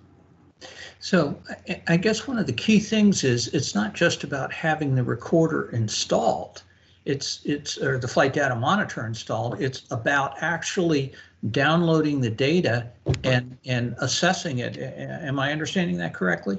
Yeah, having the device without the program is really not going to provide any use. Does a flight data monitor have to be crash resistant? I mean, because the whole idea is that it's supposed to prevent the crash in the first place.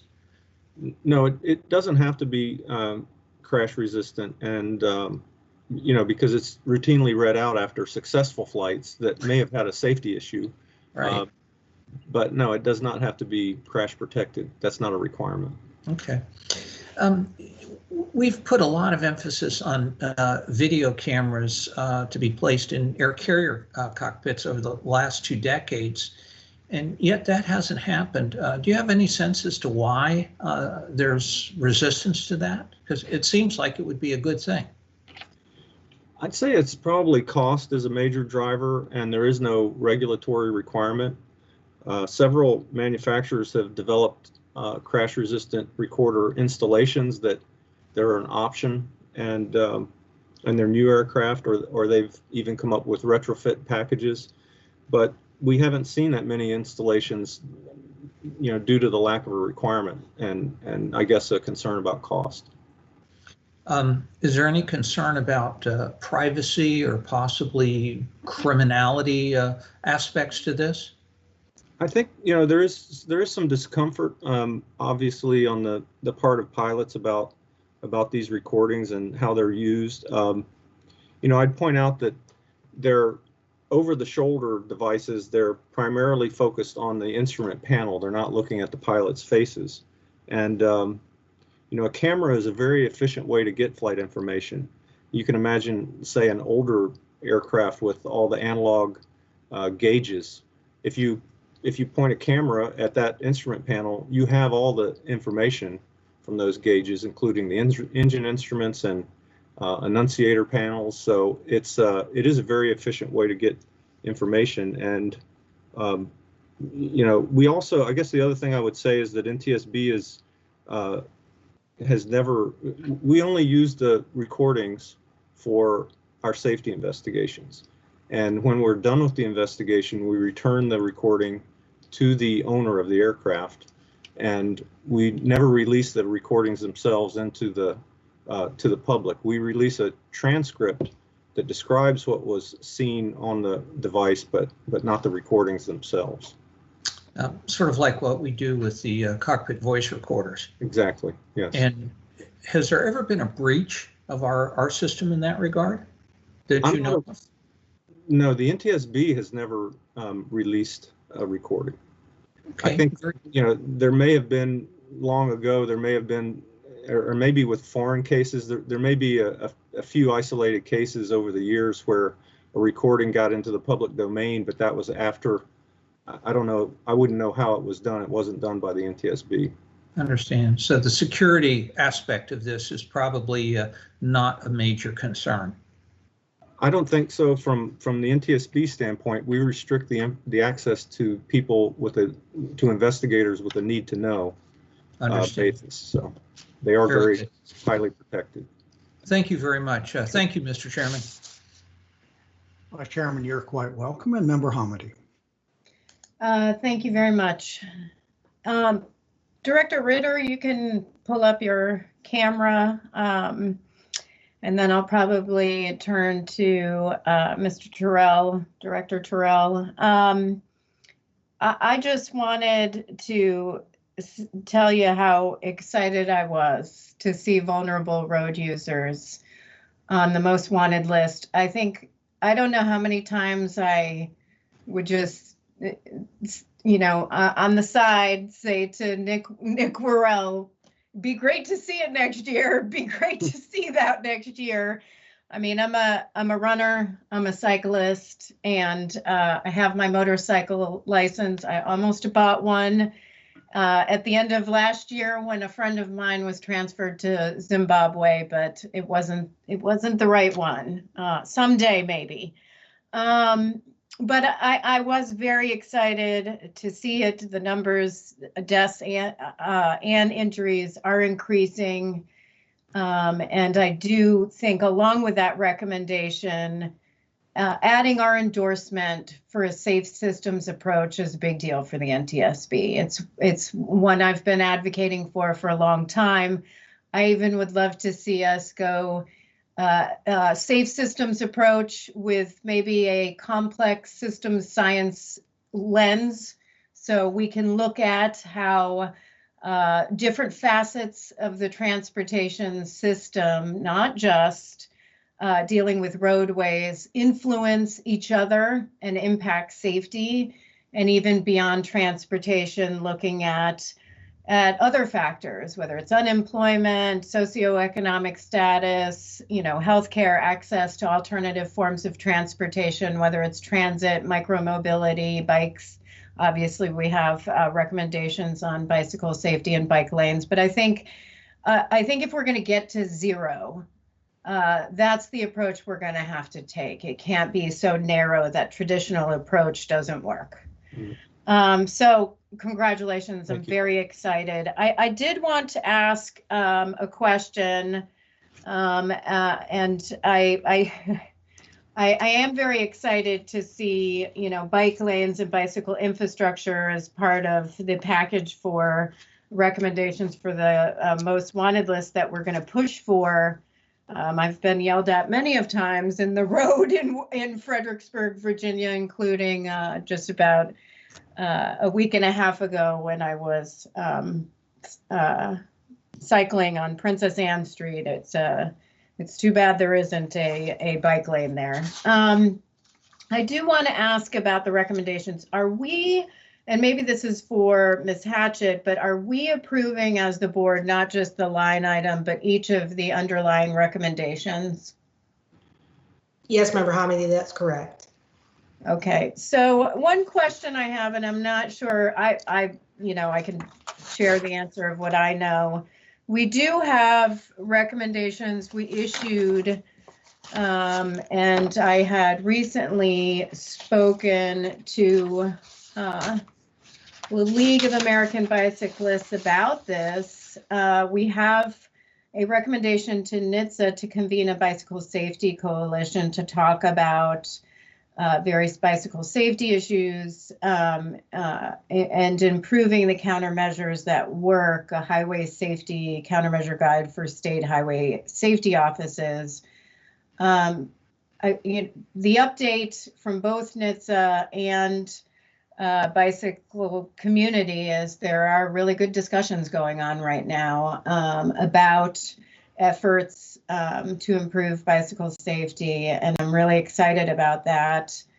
I do have some concerns. When we approved the bicycle safety report, we also put in a recommendation on helmets H1945, and that was only because if that didn't happen, if NHTSA did not pursue discussions with the bicycle community and other stakeholders about bicycle safety, including safety measures and education and a whole bunch of issues and countermeasures that work.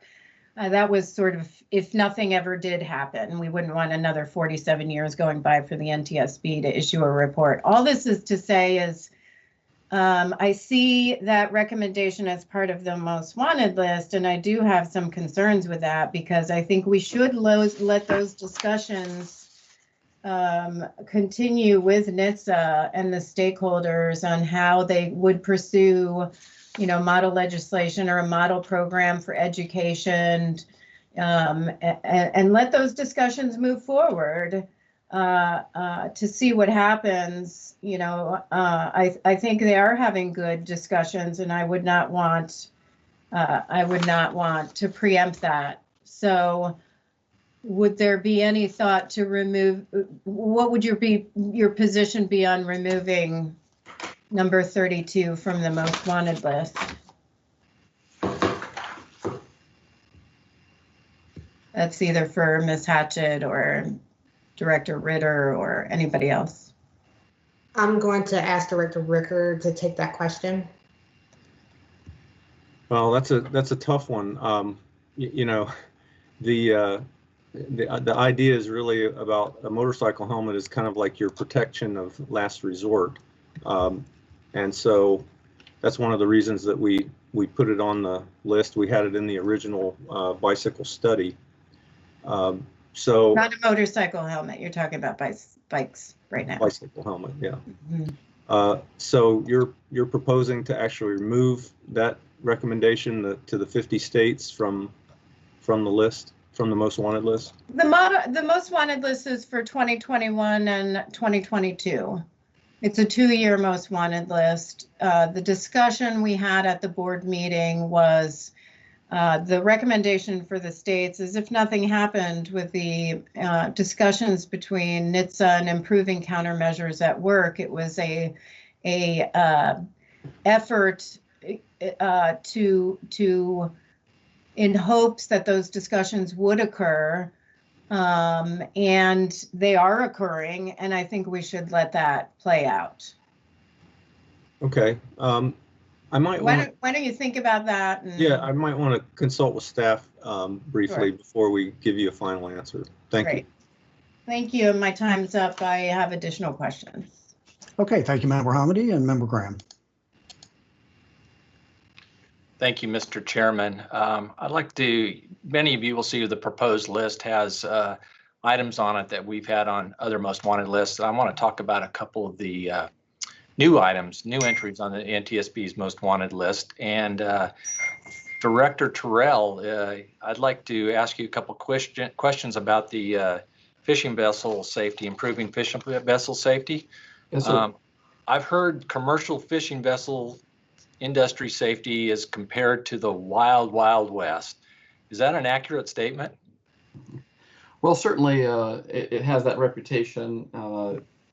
Television shows Deadliest Catch, and it's certainly an industry that has less regulation than other maritime sectors. And they are doing a very dangerous job in very dangerous environments like the North Pacific. Our job, the way I see it, is to make the platforms they stand on, the vessels that they work on, to be safe so that they don't sink beneath them while they're doing their dangerous work. So we're not going to make fishing necessarily inherently more less risky. It's just we're trying to prevent the vessels from sinking beneath their feet. Okay, great. I know you're proposing improved fishing vessel safety. Initially, the proposal was improve commercial fishing vessel safety. The commercial in the title has now been removed. Can you explain why? Sure. We did consider commercial, and number one, the first reason was brevity, to convey the message that we're looking at fishing safety as an entire project for 2 years. The intent, however, is to look at the commercial fishing industry. That's where the accidents are occurring. We don't investigate recreational boating, so we believe it's understood in the title We also want to expand our advocacy into new areas and new audiences. After the conception, for example, we issued a recommendation to the sport fishing group, which see themselves as passenger vessels, but also conduct fishing for charter operations. So we really want to expand the audiences, and that's primarily why we changed the title. Great, thank you. I noticed the level of validation criteria for the fishing vessel safety is largely based on older actions, but are there some recent events, maybe some accidents, investigation, and reports coming down the pipeline that might enhance this? Yes, so as the chairman mentioned, there was a forum in 2010 where we issued 5 recommendations. None of those were acted upon, 2 were closed, and 3 remain open on acceptable action. In the recent, since 2017, the Destination sank with no survivors in icing conditions. We've seen another accident in the North Pacific again, the Scandies Rose, which will be coming to the board for a vote, we believe in June this year, and also a sinking of the Emmy Rose off of Provincetown, Massachusetts, late last year. Again, with no survivors. And so we still see these tragic accidents, and we'd like to take a look at fishing, particularly stability, the understanding of stability, and crew training in emergencies. Being included on the list this time, if the board votes for that, do you think this is going to change the way the Coast Guard looks at this and might encourage them to act upon this? Yes, actually, the Coast Guard and ourselves have been looking at fishing. They've become very engaged since the towing industry regulatory work on Subchapter M is completed. They're looking, like we are, for areas to make real reductions in seafarer deaths, if you will. And we believe that fishing is ripe for that action. The Coast Guard agrees. There are other safety boards around the world that are also looking at fishing.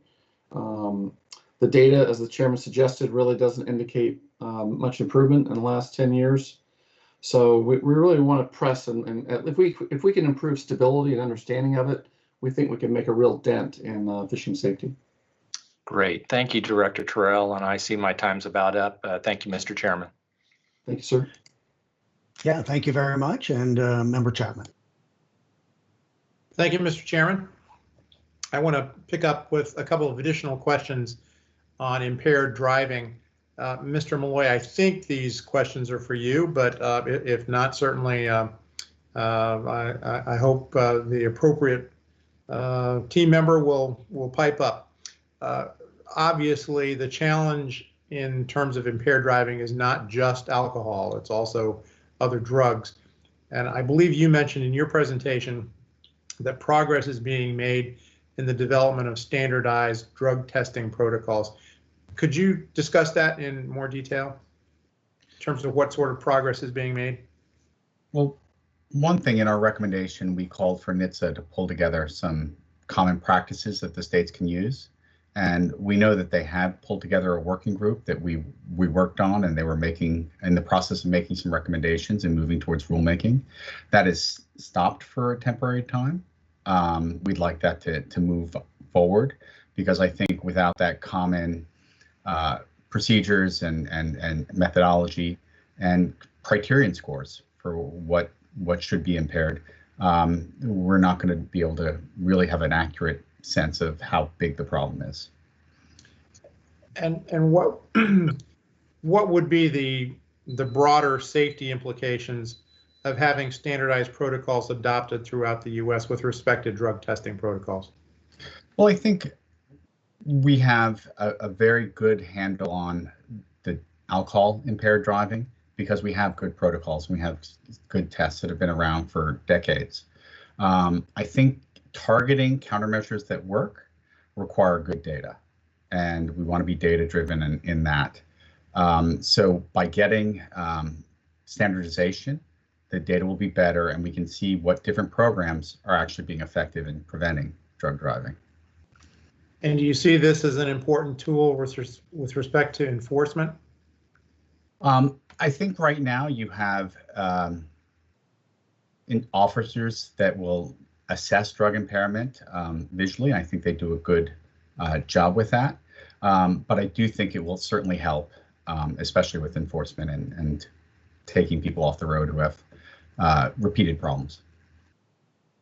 Thank you.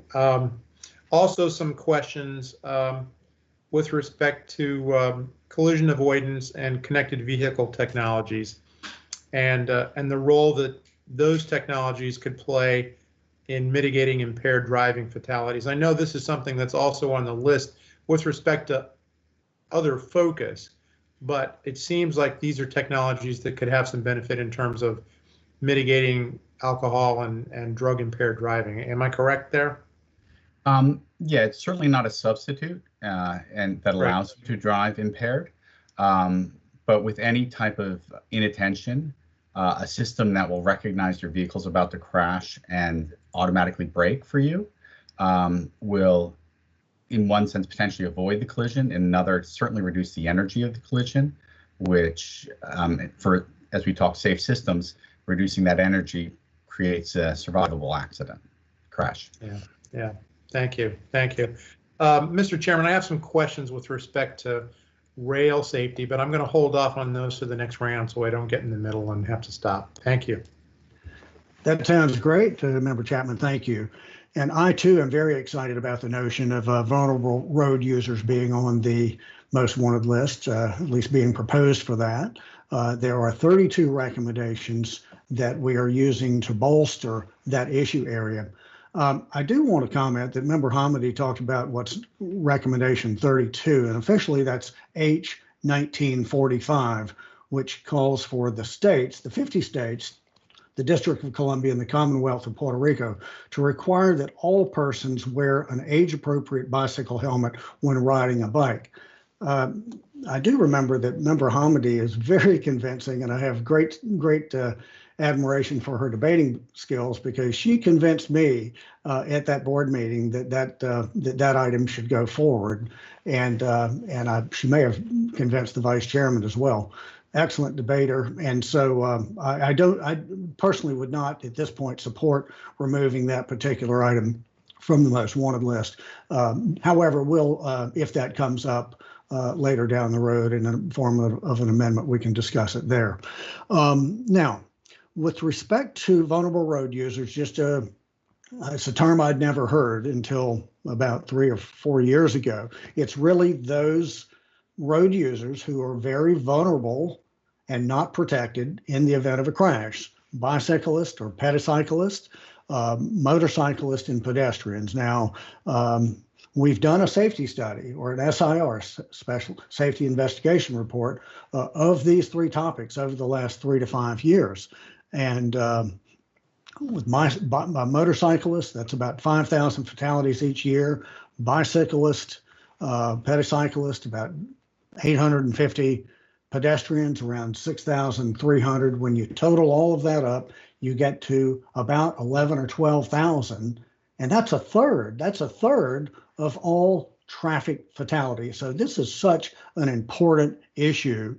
Member Hamady really helped me to understand what we mean by a safe systems approach, and I like the way that she broke it down. She says safe roads, safe vehicles, safe speeds, safe drivers, and then I modified her last one just to where I said mitigating injuries. But really, that's what we're talking about. And as Jim Ritter said, we're trying to take a holistic approach at improving safety for these vulnerable road users. To give the public an idea, in 2000, when we did our 2018 safety investigation report, we reported that in a recent 10-year period, pedestrian fatalities were up 27%, while overall highway fatalities were down 12%. That's not the way it's supposed to work. And recently, the Governor's Highway Safety Association said that pedestrian fatalities increased last year, 2020, an estimated 20%, despite vehicle miles traveled decreasing by around 16%. And as it relates to bicycle fatalities, between 2007 and 2018, traffic-related fatalities decreased by 11%, but bicyclist bicycle-related fatalities increased by 22%. So these numbers are going the wrong way. And again, I'm excited about advocating for this issue. I do want to circle back to something that Mr. Ritter said. I believe Mr. Ritter said, Director Ritter said that the NTSB has never released a cockpit voice recorder. And as I recall, as a result of the Delta 1141 crash in Dallas, Texas, or departing from DFW, we were forced, through a Freedom of Information Act request, we were forced to release it to one of the Dallas TV stations, who then played the CVR on TV. As a result of that, the Congress passed a law, 49 United States Code 1114, and Ms. Silbaum is our general counsel. What protections are in place? And by the way, that was for an audio recording, but we've never released a video recording. But the bottom line is, Ms. Silbaum, we are prohibited by law from releasing the audio or video contents, with the exception of a still image. Is that correct? That is correct. 1114 specifically says that the board may not disclose publicly any part of the cockpit voice or video recorder recording or transcript of the oral communications. And again, the exception is unless it is relevant to the accident or the incident, and it is only that part of the transcript that is then released. There's further protection even for that still, that it needs to be protected such that the identity of the person in that still photograph is also protected. So you're correct. There are protections in place to protect the release by the NTSB. Great. As somebody who made a living flying airplanes, those protections are very important to me. Thank you. We'll now go to the next round. Vice Chairman Landsberg. Thank you, Mr. Chairman. Mr. Ritter, you seem to be the man of the hour, and there was a great quote in Top Gun where the two lead characters said they feel the need for speed. Could you very briefly explain how speed increases the injury and fatality probability in crashes on the highways?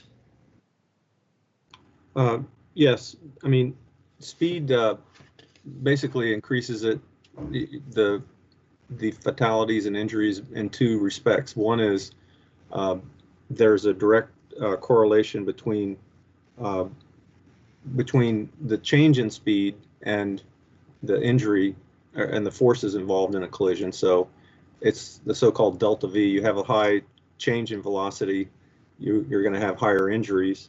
And there's also research that shows that crash involvement goes up the higher the speed is. So those two factors combined together are the main reason that speeding is such a problem as far as fatalities and injuries. So isn't the math that if you double the speed, you quadruple the impact? Yes, the square of the velocity for force. Yes. Yes, which is, you know, for somebody who is math challenged, and I put myself in that category, you need to have somebody explain to you what that means, and I think our investigators see that pretty regularly. Over the past year, we've had fewer drivers out on the road, and yet it seems like the speeding incidents and crashes have gone up. And one area that we have recommended in the past is automated speed enforcement. Typically, that would be cameras. Do we have any data on how well that works? Yes, there is data that shows that automated speed enforcement is effective. There are a lot of studies that have been comprehensive studies that have been made over the years. It's kind of difficult to throw a number at you. It depends on the location and the type of technology, but yes, it is effective. On all the modes of transportation, I guess our highway crashes are far and away the largest by an order of magnitude over all the other modes. This may seem like an obvious question, but why? Well, it's really related to exposure. In a given year, there can be more than 3 trillion vehicle miles traveled on public roadways in the U.S., and So you have that high level of activity that represents a large exposure to potential harmful outcome. In this case, the risk of an accident or a crash. So that's it in a nutshell, is the exposure.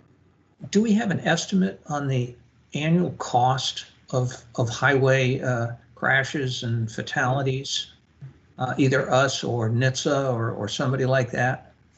And I understand that in 2019, the most recent year that final data is available, the National Safety Council estimated that traffic crashes cost our country $463 billion in 2019.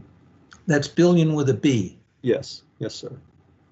Okay. I think, as I kind of look ahead at our most wanted list, this may be the first time we've put as much emphasis on the highway area through some of the things that you've proposed, and Dr. Malloy, to recognize that we really need to put additional emphasis on it. And I know that there are some in the traveling public who will probably not appreciate the fact that they have a vehicle with 350 horsepower and they're not going to be able to use it as much.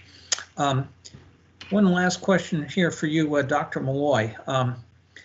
You've noted that collision avoidance systems can prevent crashes, and yet we've seen a number of cases where it's causing them.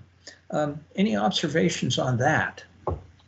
I think one of the things to remember is in a number of our recent investigations, we've had vehicles that are using automated driving assist systems in which the vehicle is controlling the steering and the speed, and then they've hit objects. It's not so much that the collision avoidance system caused the crash, but we have been concerned in cases where the collision avoidance may not have performed to a level we would have expected it. And that is why we've made recommendations to require standards, basically, or NCAP testing to make sure systems that are put on vehicles will work. We've made recommendations to make sure they work with a variety of objects. In that case, in one recent case, it was a median barrier. But just making sure that the systems in place work for a wide variety of velocities and objects. And I guess at this point, we do not have standards for the manufacturers on how the system should perform. Is that correct? We have very basic standards with NCAP that is it present or not, and does it meet some kind of minimal requirements. We're looking for that to be expanded. We're also looking for that to be rated so that just like we did with crash protection, that we'll have the system constantly improving as people are trying to get higher and higher ratings for their systems. Understand. Thank you, Mr. Chairman. Yes, sir. Vice Chairman, Member Hamady.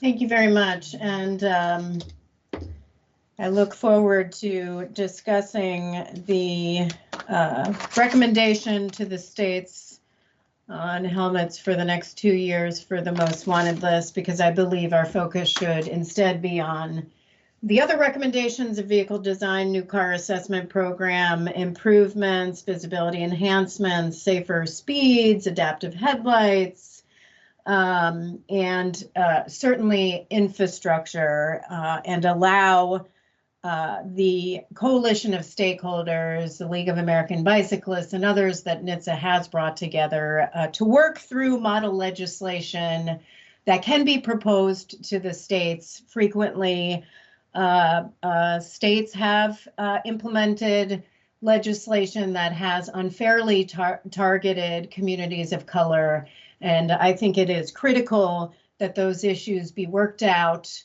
And the best approach to those issues, whether it's through education as an alternative to traditional enforcement, which has worked overseas and in Delaware and other areas, that I believe should be the focus for the next 2 years. But happy to discuss that later.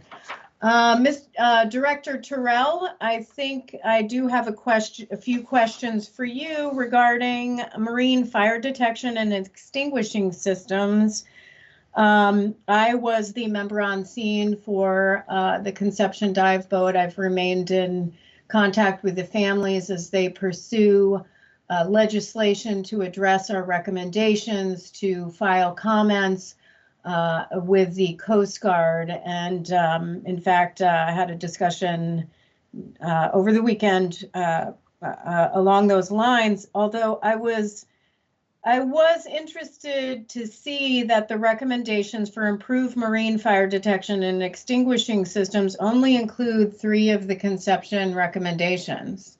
It doesn't include, for example, our recommendations on roving patrols, which could have prevented the dive boat. It could have saved lives in the dive boat fire had someone been awake and alert and roving as they were required to do to address passenger safety. There's also no mention of our recommendations on egress, a secondary means of escape for people, especially if there's a fire. And there's no mention of safety management systems, even though we filed an excellent work filed comments to the U.S. Coast Guard on safety management systems, something we have recommended for a very long time, which the Coast Guard has not acted on. Those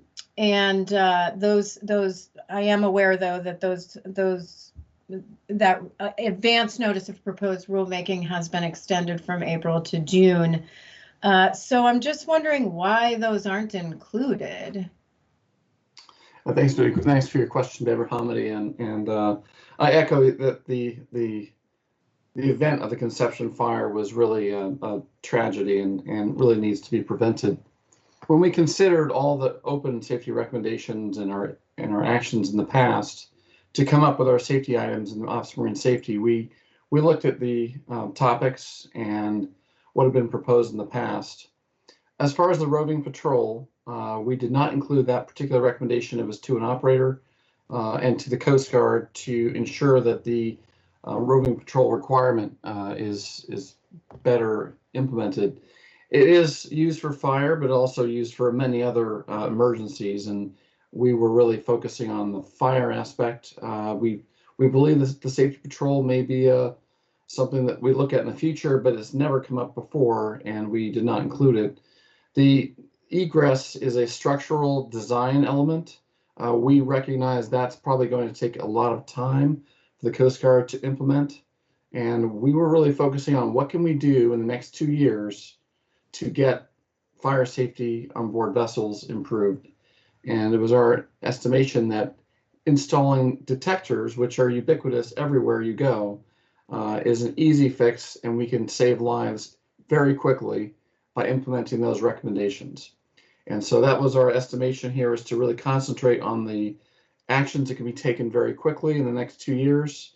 On SMS, SMS, of course, is something that's been on the most wanted list many times before, and particularly for passenger vessels. And the Coast Guard has finally acknowledged and started the process to implement SMS on board passenger vessels. They've issued guidance to industry to voluntarily implement SMS until it's required. That was this fall, over the fall and winter, and we believe that concentrating on fire and the very easy process of installing detectors is something we can act on very quickly. Well, I think sometimes we have to go after the difficult things too. Even though it's a 2-year, it shouldn't be the reason to exclude important things that we're working on that we have been asking for quite a long time, especially since we've seen past Coast Guard efforts fall by the wayside on SMS. So I'll come back to this shortly. Thank you. Yes, thank you. Great point, Member Hamady, and Member Graham. Thank you, Mr. Chairman. Since joining the board last year, I've been advocating for collision avoidance systems on all vehicles. And I want to reiterate a couple things that were put out in the presentation on collision avoidance systems, that the first webcast recommendations came out in 1995 by the board. Some were added to the most wanted list in 2013, and most highway crashes are directly linked to human error. And collision avoidance technology such as automatic emergency braking and forward collision warning can step in or step in to assist the driver to avoid a crash. Research from the AAA has shown that these technologies have the potential to prevent or mitigate up to 40% of all crashes involving passenger vehicles and 29% of all fatalities. So my question is, with this level of potential benefit, what has slowed the widespread adoption of collision avoidance systems? Member Graham, thank you for that question. It has been frustrating, like you say, in 25 years since we made our first recommendations. One thing is, in the early years, the technology wasn't as good. So I think people were worried about false alerts. So that slowed a little bit. Another aspect that's been slowing it is we're always looking for the next best technology.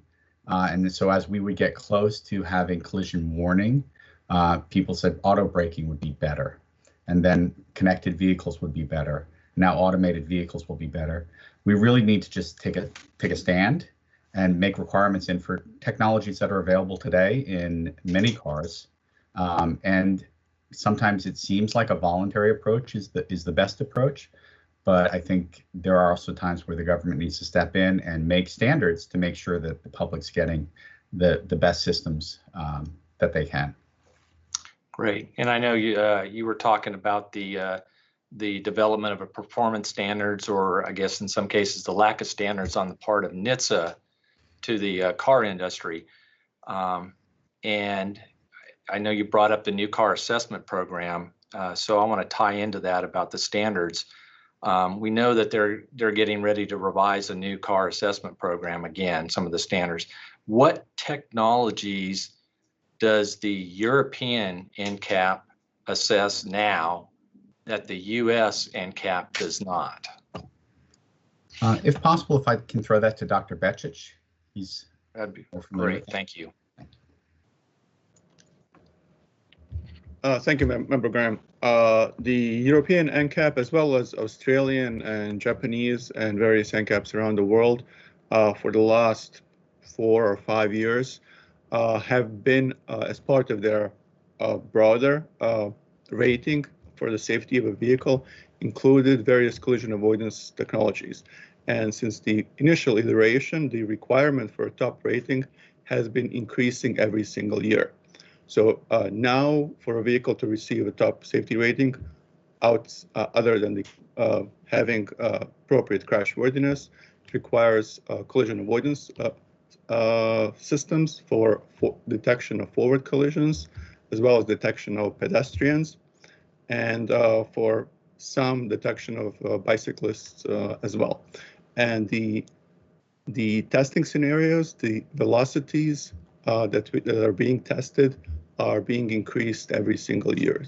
And I believe the Euro NCAP for this year also included some ratings and the testing scenarios that include cutout scenarios. So a vehicle in front that leaves a lane, revealing a slow-moving vehicle. Excellent. So much more advanced than what we have here in the US, correct? Correct. How long would it take for us to catch up to that? Well, NHTSA has actually, after we published an SIR on rear-end crashes, in which we made a recommendation to NHTSA to expand the NCAP, Congress has issued a mandate to NHTSA to do exactly that, and that was in end of 2015. 3 years later, NHTSA has published an RFC proposing to expand NCAP to include ratings for forward collision avoidance system, and as well as a separate pedestrian detection, pedestrian safety category. Since then, NHTSA has issued another RFC, which seems to be kind of going back and forth in terms of whether this is progressing forward or not. We believe they are close. We believe that NHTSA has done work necessary to publish the new ratings. Whether they will do that, you may have a better idea. Thank you, Doctor. I know this it's something the public desperately needs when they assess and look at the ratings on a car to figure out the new technologies that might work for them or what they're looking for in a new car. So thank you, Doctor, and thank you, Mr. Chairman. Thank you. Member Graham, thank you very much. And Member Chapman. Thank you, Mr. Chairman. Just a couple of questions and comments really about rail safety. During the preparatory work leading up to our meeting today and some of the communications back and forth, I know there was consideration given to including an item focused on improving rail roadway worker safety. The proposed list we're considering today has no rail-related safety items on the list, and I was a little surprised by that, although certainly I understand the trade-offs are made in developing a list such as this. Can our team explain the thinking with respect to rail safety challenges and why we don't see any rail issues on the proposed list?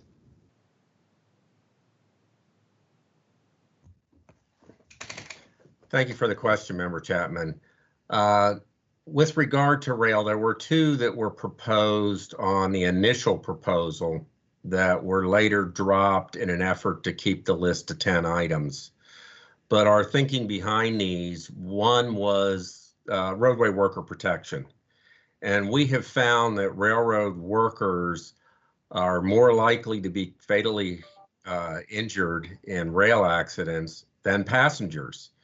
In fact, in the last decade that I've been at the NTSB, it seems to, qualitatively, it seems that it's about twice the rate of passenger fatalities or rail worker fatalities. The other item with regard to that was that while the PTC, which we're celebrating today, our completion of PTC, there were two of the four elements in PTC that provide rail worker protection. One is the civil speed enforcement, and the second is the prevention of incursion into work zones. And we've seen what we consider a disturbing trend that railroads are selecting a method of roadway worker protection called train approach warning, where you have just a watchman lookout. That particular method does not engage any of the PTC protections.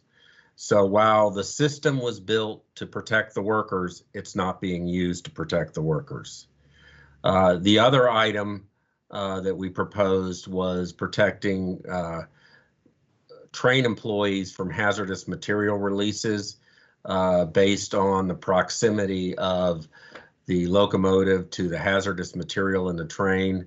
And with the advent of the unit trains that may be ethanol or crude oil, or in some cases other materials, there is an interpretation by FRA that allows that material to be much closer to the locomotive. And we've seen several accidents with near misses to the crew. Thank you, Mr. Hall. I think there's a possibility we'll have some more discussions on this later, and so we may need to call on you again. I want to mention an issue, an area of personal interest for me. This isn't something I'm suggesting we should necessarily consider adding to the list before us today, but I do just want to note a particular interest in grade crossing safety. My grandfather was killed in a grade crossing accident many years ago. He was a volunteer firefighter, and the accident occurred while he was out on a call. I'm aware that within NTSB, primary responsibility for investigating grade crossing accidents falls to our Office of Highway Safety rather than to our rail team. But I'm wondering, is there collaboration between the highway team and the rail team in the area of grade crossing safety? Member Chapman, certainly there is. When we pick up a grade crossing crash, we will have members from the highway team and the rail team go out there. As it relates specifically to the crossing, The highway team will look at the highway regulations regarding the signage and what's required for the crossing. Typically, we'll have a signals person go out there and look at if it's an active crossing, at how the active crossing worked. So we collaborate together. I do think it's one area where we have seen successes since I've been at the board. I remember working on the passive grade crossing study when we had, many more, 3 times as many fatalities in the late 90s as we have today. We are at about 200 fatalities a year right now. And I think we've been there for several years now, haven't gotten below that. A lot of cases are people running active crossings, which is difficult to control with. But I think Operation Lifesavers and others have had a good job of closing and upgrading crossings. We do have a few recommendations that resulted from our Biloxi crash, in which a bus got stuck on a humped crossing, high profile crossing, that we're still waiting for action on. And we've also had a case where a driver turned onto some tracks at a crossing, and we've called for some GPS improvements. So we do have open recommendations working in that area, but I think it is an issue that we do work together. We do a great job of working together on it. And I think we've seen a lot of successes, but we still have some more work to do. Well, thank you. Thank you to both of you. I do just want to draw a little bit of attention to this issue as one where I think we should encourage continued vigilance, and we should maintain a solid focus on grade crossing safety going forward, whether or not it's on the most wanted list. Thank you, and Mr. Chairman, that's my final question. Thanks so much today. Member Chapman, thank you, and I'm awfully sorry to learn that your grandfather was killed in a grade crossing crash, and you bring up a really good point there, and I said this point during the opening statement, is just because something is not on the most wanted list does not mean it's not a priority for us. We've got over 1,200 open recommendations, and we're having to triage those recommendations into high-level issue areas which make up the most wanted list. But certainly I have been to 2 grade crossing horrible crashes, and it's something that's important to all of us. In fact, I chaired a forum on, well, it's related, on trespasser safety, which is a little bit different than grade crossing, but still that's where most of the rail fatalities are occurring, with trespasser fatalities and grade crossing collisions. I want to go back to something that my colleague Jennifer Homendy said, because she always spots these issues that I missed. And that is on the Conception dive boat, the probable cause statement, not the contributing factor, but right there in the probable cause statement, the main body of the probable cause statement was Truth Aquatics' failure to provide effective oversight of its vessels and crew member operations, including the requirement to ensure that a roving patrol was maintained. And that's a great point and great question she raised there. I hear Mr. Terrell's response to that, but maybe we'll talk more about this later. And also, we said contributing to the high loss of life was the inadequate escape arrangement. So once again, good issue spotting, Member Homendy. So thank you for that. I want to go back to the issue of recorders. And Mr. Ritter, I remember a very good example of how a recorder helped the NTSB very quickly resolve the tragedy, and that was with Spaceship Two. Do you recall the details of that we had onboard video from that? We could tell immediately what the problem was?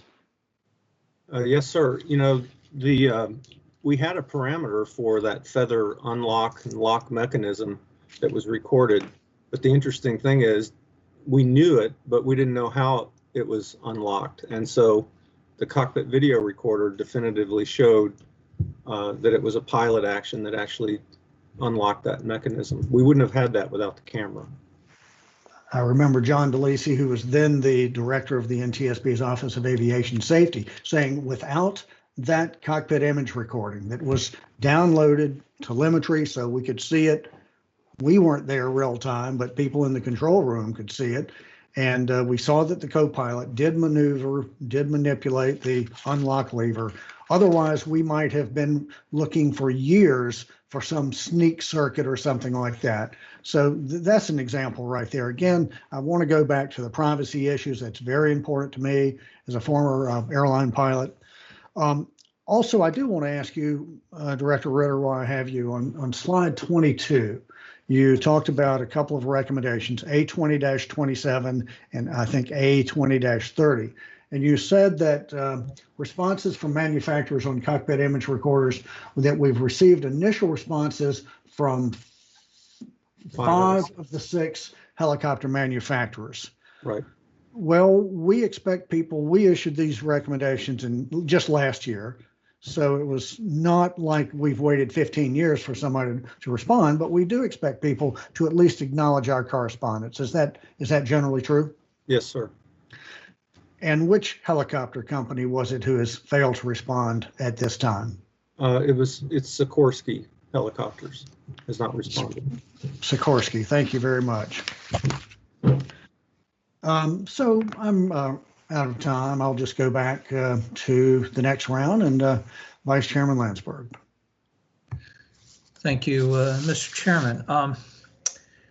For Dr. Malloy, distracted driving is an area that was on our past most wanted list, and it seems to be a growing menace here. According to the numbers that I've seen recently, over the last 5-year period, NHTSA has reported over 26,000 fatalities and probably at least 10 or 20 times that number of injuries. And I just want to point out that April is Distracted Driving Awareness Month. Of all the possible distractions in a vehicle, I think we've gotten to the point of saying that it's personal electronic devices that seem to be the problem. And while education is helpful, just say no doesn't seem to be working at this point. How can technology help us? Thank you, Vice Chairman. In our most recent crash where we've looked at distraction, we did reach out to the manufacturers of portable electronic devices to install lockout devices for when people are driving to make sure they cannot use their electronics. You know, again, we've seen people watching TV, people playing games on their personal electronic devices. These are things that shouldn't happen. And so we made that recommendation to the manufacturers. We also, of course, have the collision avoidance technology that we believe will also help in this area. But you're right, I think I've seen numbers of 400,000 people injured annually. So we need to do more. Is there any real difference between distracted driving and driving under the influence, and that they're both behavioral choices? That may not be a fair question, but I think, again, one is a choice you make that is temporary, and I think with impaired driving, you're not going to be able to become unimpaired instantly. We've seen impaired driving for a very long time, be a quarter to a third of fatalities. So with distracted driving, if you're not paying attention to the road, you're not going to be able to avoid other vehicles. And in that sense, as you're trying to do a text and you have your eyes down for 5 seconds, you've driven 500 feet about without, basically blindly. So it is a serious problem that involves not being aware of what's happening in the environment, and it'll slow your reaction times down, and you'll be unable to see unexpected occurrences that happen. So the science is really very, very clear in this regard, is it not, on the multitasking aspect of that, and how well humans as a group are able to do that in a dynamic driving environment? Exactly. And, certainly the manual makes sense to a lot of people if you're trying to type on the phone and looking, but even cognitively while you're thinking about things. The example I gave is somebody thinking about their route the next day and not paying attention to where they were driving that day, that led to a bridge being destroyed. So it's very clear, the evidence is clear on this, and unfortunately the crash data is clear too. Very good. Thank you. Mr. Chairman, I think that's my last question for now. Thank you. Yeah, thank you very much, Member Hamady. Thank you very much. Just a quick, I am very pleased to see speeding again on the most wanted list. What we saw during the pandemic was something I think none of us thought we'd ever see, which was a increase in speeding on our roads significantly, where drivers were clocked at well over 100 miles per hour. And there was actually someone in my neighborhood, which is very small, 25 miles per hour, regularly speeding at 70. So that was addressed at some point, but it's a real issue. It's a real safety issue, particularly for vulnerable road users, but also for other drivers, with about 10,000 deaths annually attributable to speeding related crashes.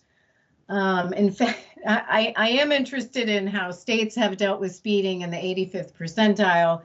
I will note, I was interested in when I read the webpage of the state of Montana, where they said that if the state increases speed limits, drivers would not drive faster, which is not the case. So that was a bit shocking when I read that. But speeding is a serious issue, and I'm glad we still have it on our most wanted list. I've done a lot of work on it, as it was one of my primary issues over the last few years.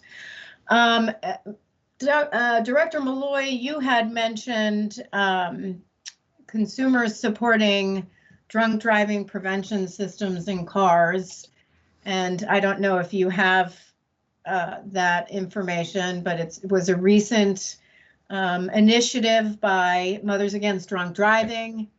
And do you want to talk about that for a second? I don't have the number right in front of me, but again, it was very nice to see that a majority of the people they surveyed supported the technology. So yeah, 77% of Americans actually, which was pretty substantial. So the Insurance Institute for Highway Safety, Chuck Farmer, issued a really great study on July 23rd of last year, talking about alcohol detection systems and the role they could play in preventing more than a quarter of U.S. road fatalities. In fact, I think they looked at close to 9,400 deaths. We know that technology is something that provides significant potential for improving safety. And I will note several members of Congress have recently introduced legislation, a tech-neutral legislation to mandate it. I support that. It's fantastic.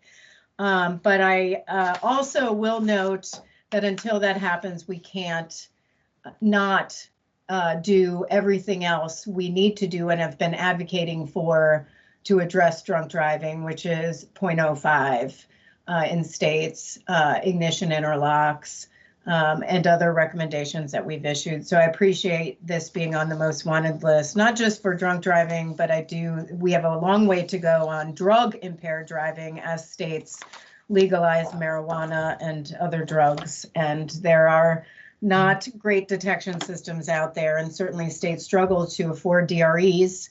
Yep.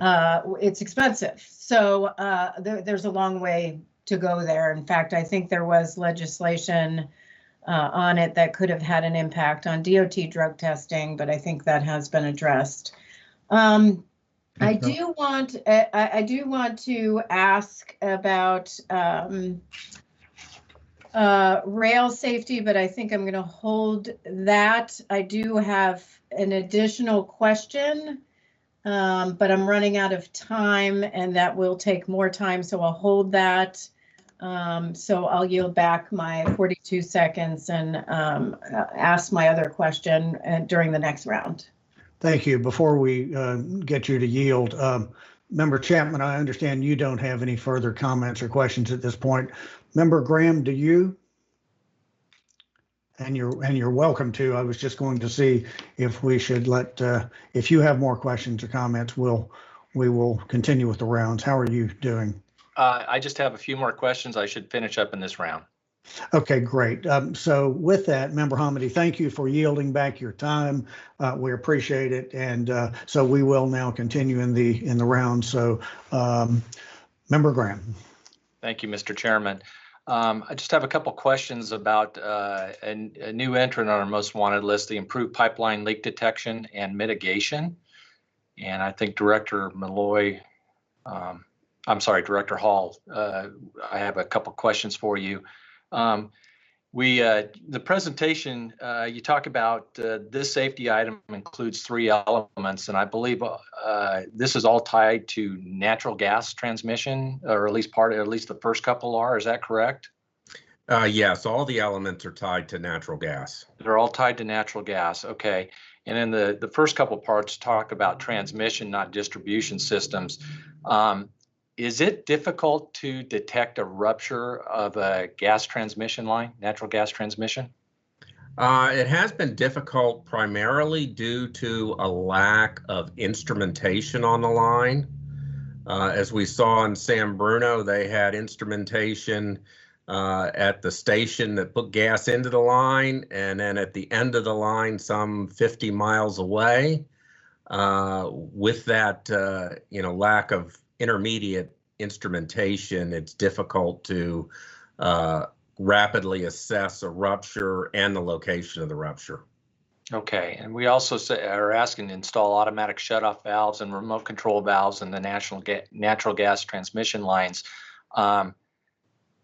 Why don't they have these? Is this a design issue? Is it because some of these lines were built years ago, the age? Why would that be? Well, it is a design issue. It's based on the regulations and the age. It's really a construction expense as to putting the valves in. Those transmission lines that do run through urban areas, that can be very difficult because you have to create a large vault underground to hold all the equipment. And in some cases, those in rural areas may not have a readily available power source. Okay, very good. Do these companies that move this natural gas, is that the only thing they move through that pipeline is just natural gas, or do they move other product like oil and et cetera? Natural gas pipelines are dedicated to natural gas. Dedicated. That's different from the liquid pipeline industry where they move multiple products. Great, thank you for that. We also asking for install methane detectors in all residences with natural gas service. Why don't we have methane detectors now, or do we? They are a commercially available product. You can go to one of the big box stores and buy one and install it in your house. There has been a concern in the industry as the technology has evolved that not having false positives, that people would, if the instrument is unreliable, then the consumer would ignore it, is basically what they're worried about. And a lot of the reliability at this point deals with where do you put it, because the location in the house can make a big difference as to whether or not it detects a methane leak. So, if a house is served by propane rather than methane, propane's heavier than air, so a detector would need to be low. In a natural gas house, methane's lighter than air, so the detector needs to be high. So coming out of the Silver Spring, we made recommendations to the fire code developers to come up with a code that covers the installation and the standards for these detectors. And it's two-part. Once they develop those standards, which they are actively doing, it then is to getting all the localities across the country to incorporate those into the building codes. Great. That was going to be my next question, was codes, but you've answered that already. So I thank you for that. Perfect. And Mr. Chairman, that's all the questions I have. Thank you. Thank you, Member Graham. I understand Member Chapman has no further questions and the Vice Chairman has no further questions, but we can always come back for more, and we will. But the notion of methane detectors, I have one in my house as a result of my work here at the NTSB and of the learning that I've had here. I think probably all of us have smoke detectors. And how many of us have methane detectors? And I realize there's a lot more house fires each year than there are gas leaks. But nevertheless, for $39 or plus or minus, you can gain that added protection. I do want to ask one, I think is the last question for me. Mr. Let's see, Dr. Malloy, what is DADS, D-A-D-D-S? What does that stand for? Driver Alcohol Detection Safety System. And it is a program where in the late, around 2010, give or take a year or two, a coalition of automotive manufacturers and NHTSA began working on technology that would be able to detect what a driver's blood alcohol content was. They worked on technologies that would be touch-based sensor or sensors that would measure the air. At the time, we were doing our Reaching Zero report and our Wrong Way SIR. It was a technology we thought had promise, but we were also concerned about public acceptance. So we made a recommendation to the Coalition for Traffic Safety and NHTSA to study the willingness of the public to accept that, and also the study the human factors with the system to make sure it's easy to use. Thank you. Is that recommendation or those recommendations related to DADS, are they currently on the list that is supporting prevent alcohol and other drug impaired driving? They are not currently on the list. It is something that I think, based on the work they've done and NHTSA on the usability and acceptance, we think they're close to being completed with that work. And so we didn't think it was important for us to put that on the list here, since they've done a lot of the work already and almost completed. Okay, thank you. And DADS, so it's a passive alcohol sensing system. It would detect alcohol, but it would not detect other impaired driving. Is that correct? Yeah. So maybe a more systemic approach to detecting impaired driving, like driver monitoring systems, may even give us more than just a passive alcohol detection system. Is that correct? Certainly with driver monitoring systems we're seeing that are detecting where a driver's eyes are, there is potential for determining a number of aspects about the driver's state and performance. We'd like to see some of that work validated, but I think there's so much potential there. Yes, and we have made recommendations. I remember specifically coming out of the Williston, Florida Tesla crash, where we talked about the steering wheel torque is not a good surrogate for detecting driver engagement. Do we have other recommendations in that area in particular? So we certainly have a recommendation to NHTSA that any driver detection system should be validated, that it actually works and makes and does what it's supposed to do, make sure the driver's engaged in the driving task. Great, thank you very much. I appreciate those answers. Member Hamady, the floor is yours. Great, and I want to go back real quick to Director Hall. If you could, I just want to add on to a question that Member Graham raised about automatic shutoff valves and remote control shutoff valves. And I'm very familiar with what occurred in San Bruno.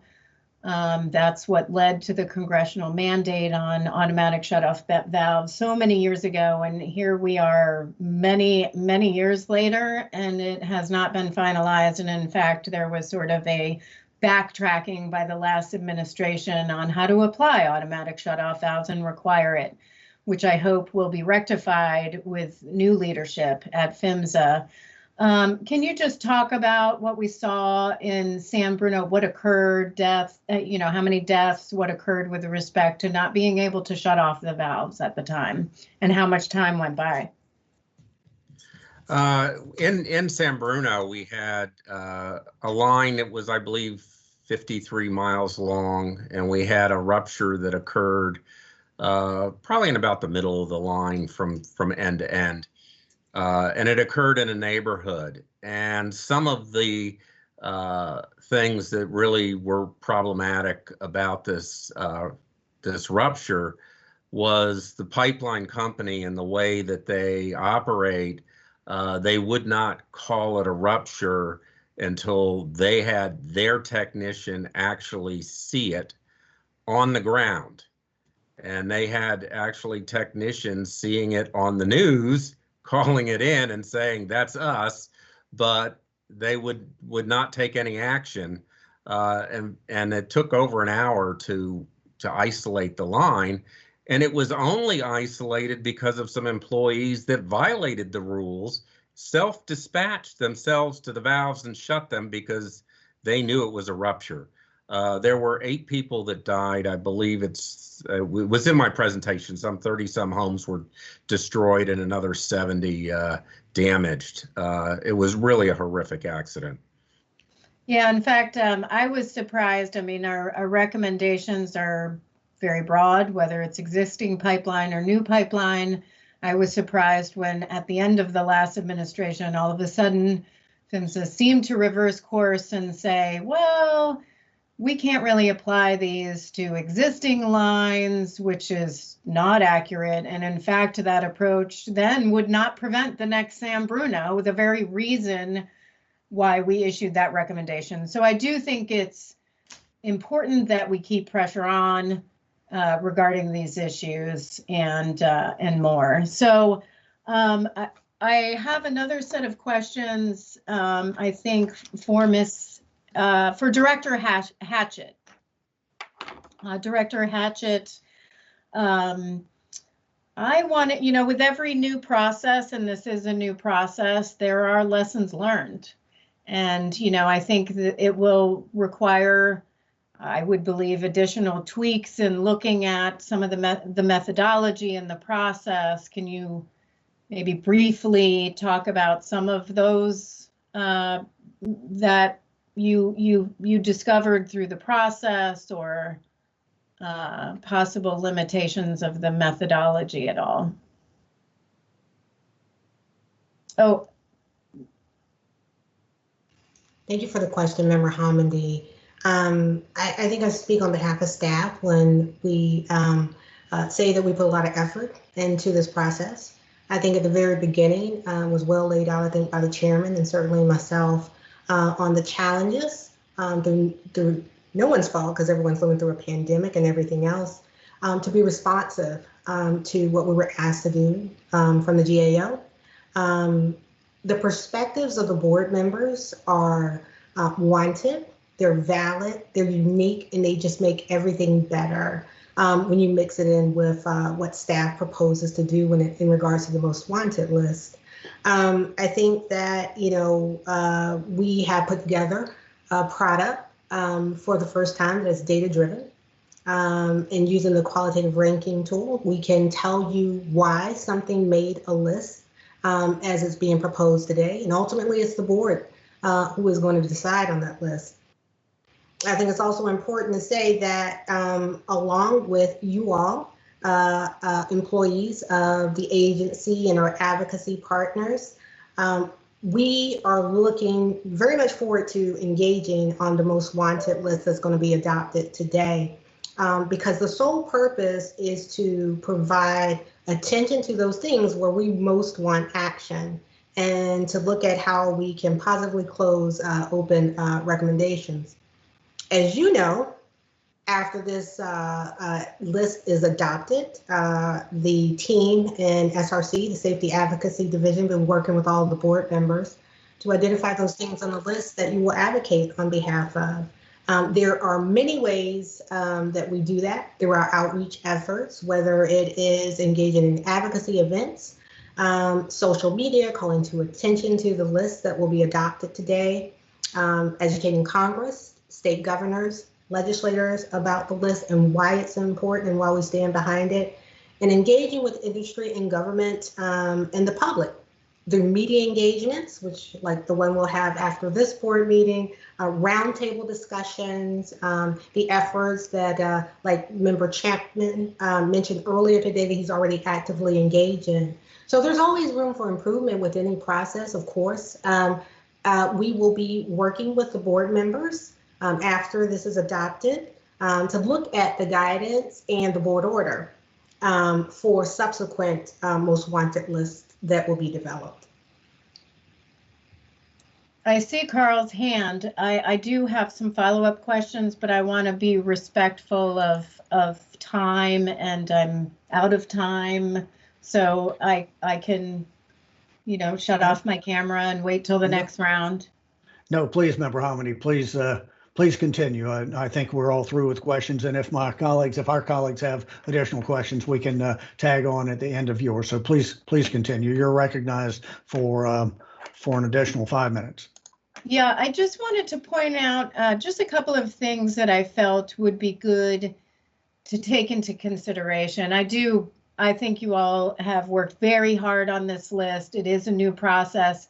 I give you credit for addressing a GAO report. Some agencies don't address their recommendations, and really it was a timely response, and the tremendous effort is greatly appreciated.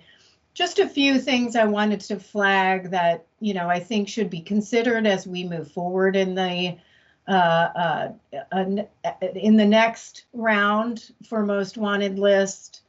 When we look at the methodology and we talk about level of validation as one area, and of course I don't have it because I was kicked out of the board meeting by my own internet access. Level of validation, I do think, the definition for level of validation requires that we have conducted an investigation, that we have an open recommendation, accidents we've investigated. And I think what happens there is there could be, if we aren't conducting investigations, then we aren't then developing recommendations that may require board action, including on the most wanted list. And there are accidents that we are not able to conduct right now, and we report those to Congress, but that does inevitably then have an influence on whether safety issues, if we're not conducting an accident investigation, there's no opportunity for something then in that area to be considered for the most wanted list. In other areas, we have not investigated or done a safety study, and I think equity in transportation is a serious safety issue and should be number one on our most wanted list, but we don't have a study on it. But we all know that is a significant safety issue, and one I'm pleased that DOT is addressing and others, but it should be on our list. And it's not because we don't have something. We are going to hopefully do a roundtable on the issue that I plan to be part of in June at some point.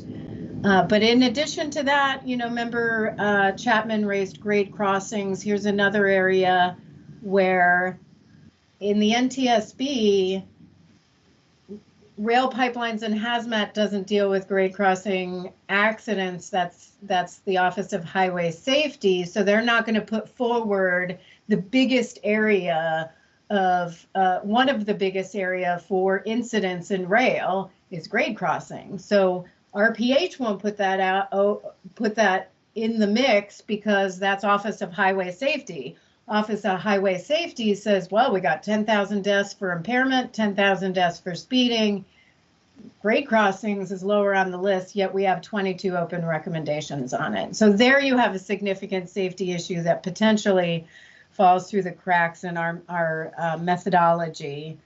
I think when it's the level of action, it's the whole reason why I push back on closing recommendations that an agency hasn't addressed, because the priorities of agencies change over time.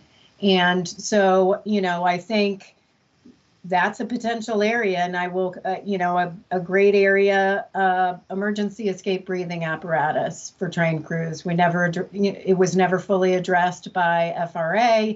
We had a recommendation on it. It was closed unacceptable, but it wouldn't be considered under level of action. And then I think benefit from advocacy, just to keep in mind, I hope that we could include in the future, one of GAO had pointed out in their recommendation that GAO developed a framework for making risk-informed systematic decisions, and they included identification engagement with stakeholders and part of the decision-making process. I do believe that should be part of the process. I do believe, and not just board members, not just staff, but Congress is a partner, both sides of the aisle. DOT we work with, we do have to, we work with outside entities, whether they agree with us or not, should be brought to the table and engaged in part of that process in advance of us unveiling a most wanted list as part of the decision-making process per the GAO. So I just raise those as potential things for you to consider going forward. But again, tremendous kudos to you all for what you put together, and I really appreciate all your work and your team's work. Thank you very much. Member Hamady, thank you very much. Do any of our colleagues have any additional comments before we take a break? Seeing none, to Member Hamady's point, equity in transportation, I think that's important to each and every one of us, and it's a packaging issue. When you look at our proposed most wanted list, there are issues that relate to equity in transportation. For example, require collision avoidance and other connected technologies in all vehicles. Right now, collision avoidance technologies are presently an optional piece of equipment. It's an add-on. If you, oh yes, you can have this car, but if you want that, you're going to have to pay more for it. Now, granted, to the auto manufacturer's credit, 20 auto manufacturers have agreed to make AEB, automatic emergency braking, as standard equipment by next year. But there should not be, as I've heard one senator say, safety should not be optional. Also, protect vulnerable road users through a safe systems approach. We know that pedestrians are predominantly, that are injured, are in underserved communities oftentimes. And so I think in many respects, we are looking at protecting equity in transportation. It's just a packaging issue. Is there more we can do? Absolutely. And I look forward to this agency expanding our horizons in that area. In just a moment, I'll call for a break. I would like to invite everyone who's participating to please turn off your mics and your cameras. And we are going to take, we've got plenty of runway ahead of us, lots of discussion. And I do know as a pilot that we need fuel before taking off. And we're going to take a fuel break. We're going to take time for lunch. And we will reconvene at 1:30 Eastern time. So that's about 52 minutes, 51 minutes from now, we are in recess.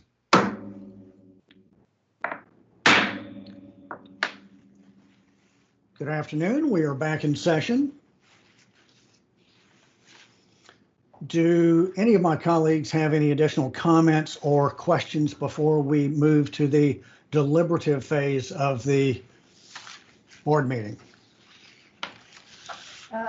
I do. Okay.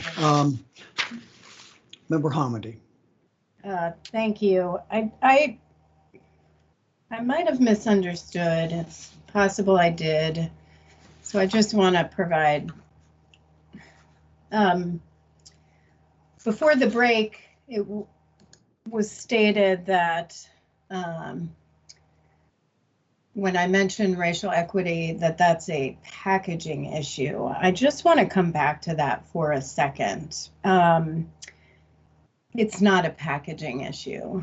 And I'm going to read from, just for 1 second, from a book called Just Transportation from 1997, where Congressman John Lewis wrote the foreword and said, 3 decades ago, I first went to DC as a 21-year-old student to begin a historic journey called the Freedom Rides. The Supreme Court had just issued a decision prohibiting discrimination in interstate travel. I was one of a group of young people who set out to test that decision by traveling by bus from Washington through the Deep South and into Louisiana. The bus we rode on symbolized freedom. Today, the legacy of Jim Crow transportation is still with us. Even today, some of our transportation policies and practices destroy stable neighborhoods, isolate and segregate our citizens in deteriorating neighborhoods, and fail to provide access to jobs and economic growth centers. Neighborhoods in every major city in America still post invisible signs that say poor people and people of color are not welcome. The signs may be invisible, but the message is real. We must find ways to tear down these barriers and build bridges to an inclusive future. That's what I'm talking about. It's not a packaging issue. This is about reversing hundreds of years of systemic racism in transportation and looking at it within ourselves as leaders and within our agencies to determine our role in that and addressing it. So I think talking about it as and not just internally, but externally with our decision making on our actions that we take to make sure that we aren't deepening the divide, whether that's in reports, studies, or recommendations, but it's a serious issue. And I don't want anyone to take from this that it's a packaging issue, because I think that would seem to disregard some very serious issues that must be addressed at a time when we should be listening, learning, and getting to work. So I just want to address that real quick. I don't think I could not address it, but I'm now ready for debate. Thank you for providing me that time. Thank you very much. Anyone else? Okay, so what we will do is I'd like to ask the managing director or Director Hatchett to read I think it's Managing Director Bryson who will read the proposed list, and they will display that on the screen as well. Thank you. Yes, sir, that's correct. Thank you, Chairman. The 2021-2022 most wanted list as proposed consists of: number 1, require and verify the effectiveness of SMS in all revenue passenger carrying aviation operations. Number 2, install crash resistant recorders and establish flight data monitoring programs. Number 3, protect vulnerable road users through a safe system approach. Number 4, implement a comprehensive strategy to reduce speeding related crashes. Number 5, require collision avoidance and connected vehicle technologies on all vehicles. Number 6, prevent alcohol and other drug impaired driving. Number 7, eliminate distracted driving. Number 8, improve marine fire detection and extinguishing systems. Number 9, improve fishing vessel safety. And number 10, improve pipeline leak detection and mitigation. Thank you very much, Ms. Bryson. I appreciate that. At this time, we'll ask each of our board members to do a roll call to make sure that we are ready to deliberate. Vice Chairman Landsberg. I'm ready to deliberate, sir. Member Hamady. Ready to deliberate and have a good discussion. Thank you. Great, thank you. Member Graham. Member Graham is ready. Great. And Member Chapman. I'm ready to go, Mr. Chairman. Fantastic. Great. Okay. Are there any proposed amendments to the proposed final list? And I believe Member Hamady has a few amendments. Before we recognize her, just so we'll know, are there any other proposed amendments that we can expect at this time? Okay, Member Hamady, you are recognized. Thank you. My first amendment is to the proposed issue, implement a comprehensive strategy to reduce speeding related crashes. It's a simple change to strike the word reduce and insert the word eliminate. I understand reduce was in our, I'll stop there. Okay, there's a motion on the floor to strike the word reduce and insert the word eliminate. Is there a second? I'll second. Vice Chairman seconds. Is there any discussion? It's been moved and seconded. Is there discussion? Okay, staff, I'd like to get your, we would like to get your viewpoint if you would, please.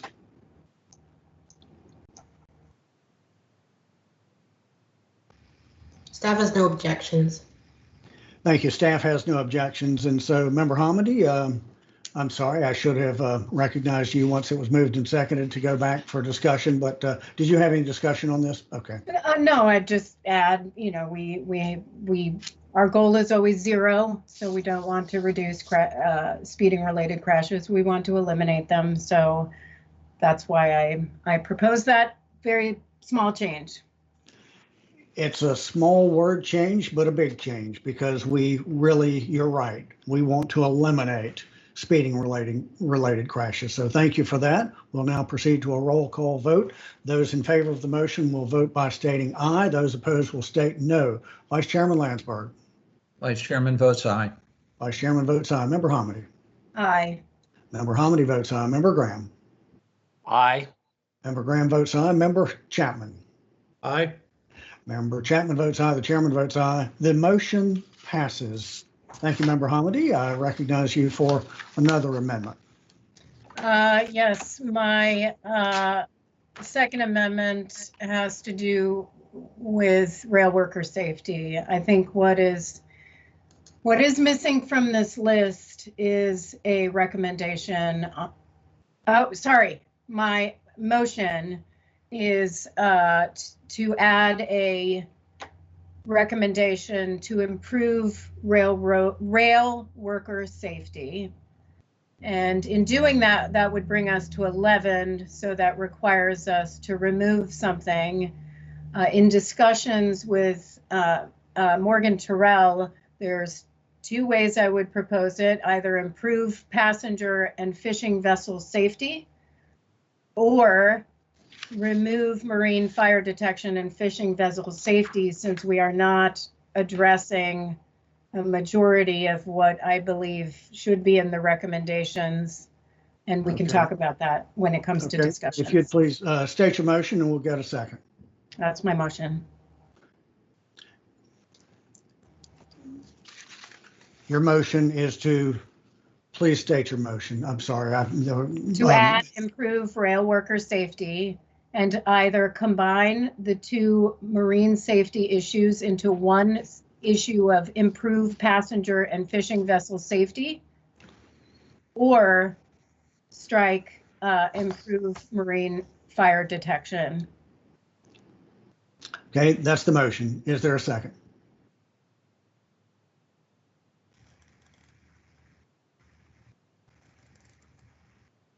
Mr. Chairman, I'll second for purposes of discussion, but we probably need to clarify what would be accomplished if we adopt the amendment here, because I'm not clear on the either or with respect to the marine issues. I appreciate that. I'd like to get staff views. I'd be open to either one. Well, staff will weigh their views. The proposed amendment, as was sent out last night, was just simply to add that. The motion that you offered was really about combining two or three of your proposed motions, and so that's why I. Actually, that's not true. The second option was something we had just discussed with Morgan. Fine, I'll do it in two ways. The first one is add improve rail worker safety and combine the two marine issues into improve passenger and fishing vessel safety. That's my motion. Thanks. Let me write that down. Improve passenger and fishing vessel safety as it states in my amendment, which was circulated last night. You're right. Your amendment last night was 4 pages, one of which was so anyway, all right, not going to debate that. But, so there's the motion. Member Chapman, I believe you've seconded for discussion.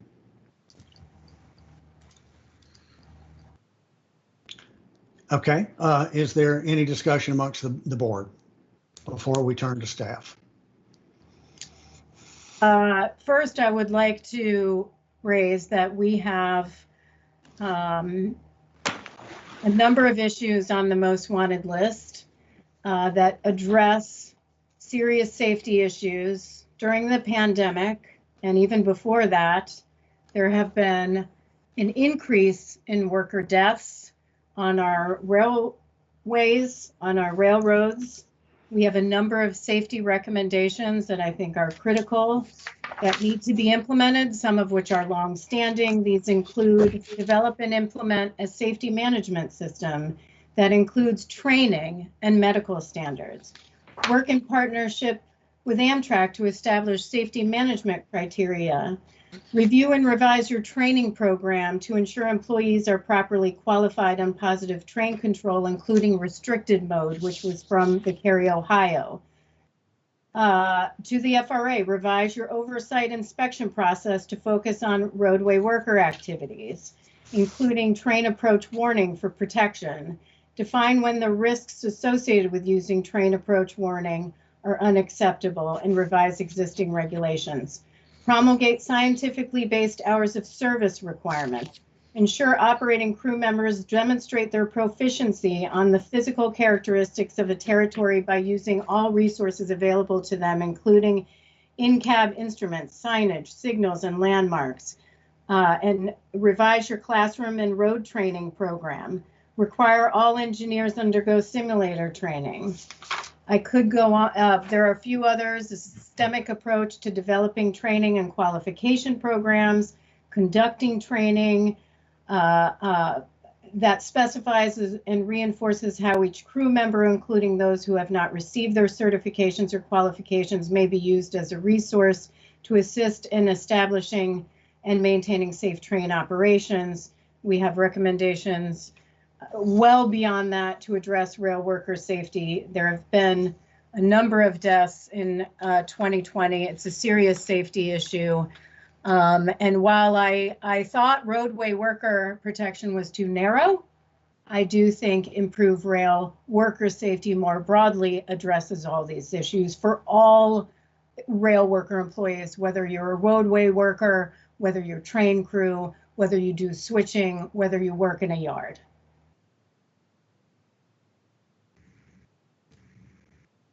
I certainly believe that that adding improved rail worker safety is very important, and the issue, the reason that you're proposing, I think, to combine something is because if we did not combine something, we would have 11, and by board order 7371E, we are limited to 10 items. Is that the crux of it there? And that's why we need to combine. Correct. Well, I certainly don't oppose improving rail worker safety. So what I would propose is that we sort of, in discussion, we ask staff, ask Mr. Hall, Director Hall, his views on that, and then we ask Morgan Terrell his views about the combining of the fishing vessel safety and the improving marine fire detection system. So so how about if we proceed that way? Director Hall, your thoughts on adding improved rail worker safety? We certainly think it's an issue that's ripe for inclusion in the most wanted list. Thank you. Vice Chairman Landsberg. Could we kind of get an idea of the scope of what we're talking about in terms of numbers of fatalities? Because I think that certainly has a bearing on those things that belong on the most wanted list. Again, I want to be clear, as I think it's been stated by all of us, that something that is not necessarily on the most wanted list doesn't mean that it isn't important. So I'd like to get a really good sense of how big an issue this is, and to what extent is the the public affected, because that's where I think we should be putting the bulk of our efforts, and so on. And then the other question is there another way to deal with this? Member Hamidi has listed many recommendations that have been made over the years, but as I think I heard earlier today, it's possible to resolve this largely, certainly in the en route portion with PTC. And so perhaps you could elaborate a little bit on those points. So to your first point, and I don't have the statistics in front of me, but it's ranging about 20 workers a year that are killed in train accidents.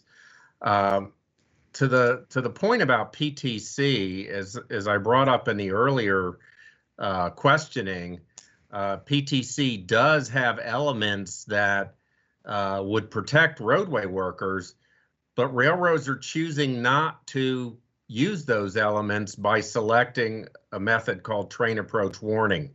So we have the technical ability out there, but it's not being used, which I personally think is a travesty that we went to all this trouble to get PTC, and then there's elements that aren't being used. We've had a great deal of difficulty in trying to get recommendations through the FRA, which is why we originally proposed the roadway worker and the protect railway workers from hazardous materials to be on the most wanted list. And we feel that the elevation of this issue to the most wanted list would certainly help in getting FRA action. So let me pursue some additional ignorance here, and I ask my two more congressionally experienced colleagues, has there been any legislation in this regard regarding using the technology or something of that nature? Member Chapman, Member Hamidi? I haven't been in Congress for 3 years, so Well, I know, but I mean, prior, on a lot of this stuff goes back. Obviously, if train approach warning is still around, we still have a train approach warning issue.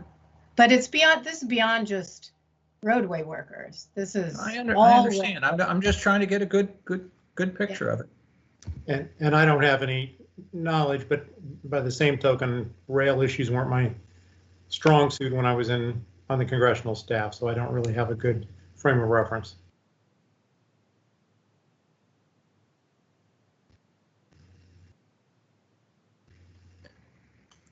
I saw Robert speaking. You're muted, Chair. Of course. Yeah, thank you. Thank you. So, Member Chapman, I see you've got your hand raised, so please go right ahead. Yeah, a question for Director Hall. I know that part of the focus, at least in some of the preliminary documentation, was also on protecting rail workers from hazardous materials. Do you see this this framing of the rail safety issue as being broad enough to encompass that as well? Yes, I do, sir. Thank you. Member Graham. Thank you, Mr. Chairman. Also, Director Hall, are there any issues with the worker safety as far as contracts go, union contracts, as far as fatigue management or medical issues like sleep apnea? Do we have recommendations out there? And if we run into barriers, trying to get those pushed through?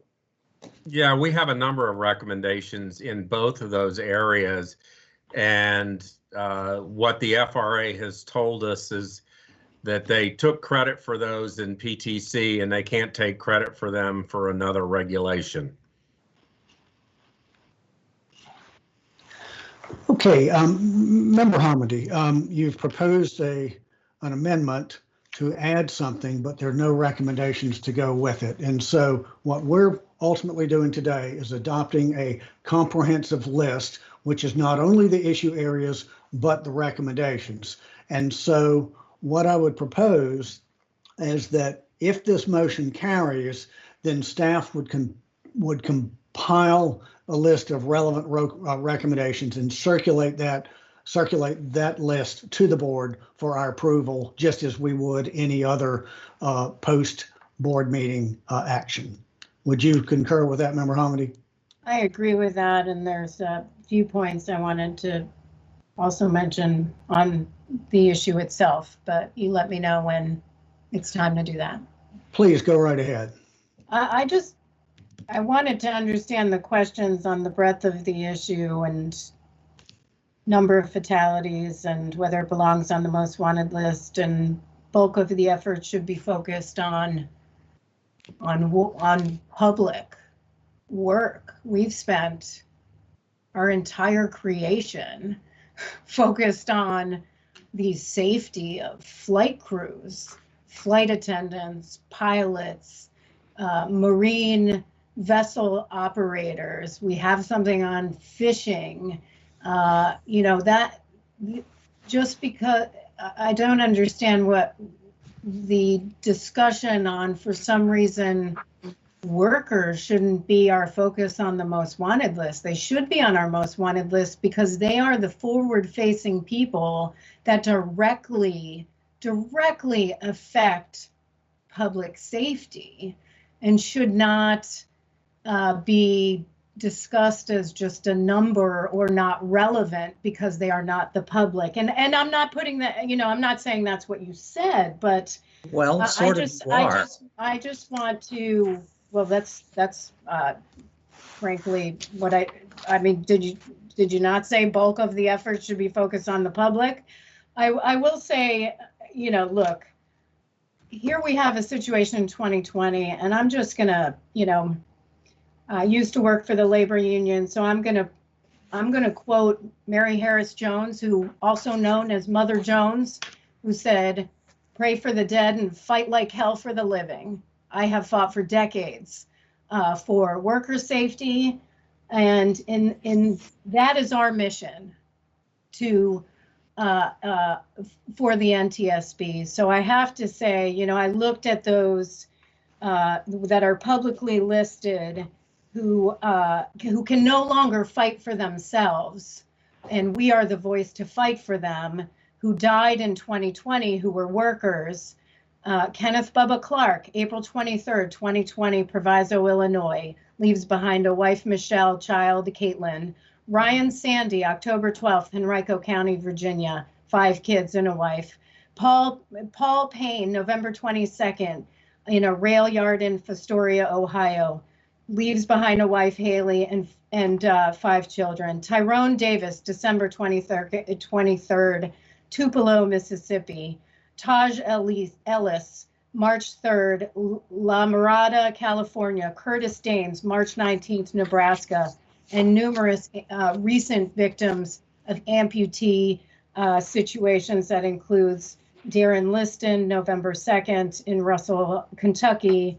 Jonah Strobel in Cincinnati, and Russ Farmer just last week, April 2nd, in Battle Creek, Michigan. All these people deserve our focus, and we shouldn't be looking at most wanted list items by fatality numbers. Vice Chairman Landsberg. So I'm not opposed to anything that is going to save lives per se, but by our guidance here, if we include this, we have to take something off. And so it sounds as if you're looking to take off the fire detection situation, if I'm understanding correctly, and maybe I'm not. That's not the current proposal on the table. That has been seconded. So what you are proposing is that we remove fire detection and safety on vessels? No. No? Okay. I'm proposing combining the two issues for passenger and fishing vessel safety, and then adding rail worker safety to keep them all on the list. Okay, all right, then. So essentially what you're saying is we don't have to give up anything.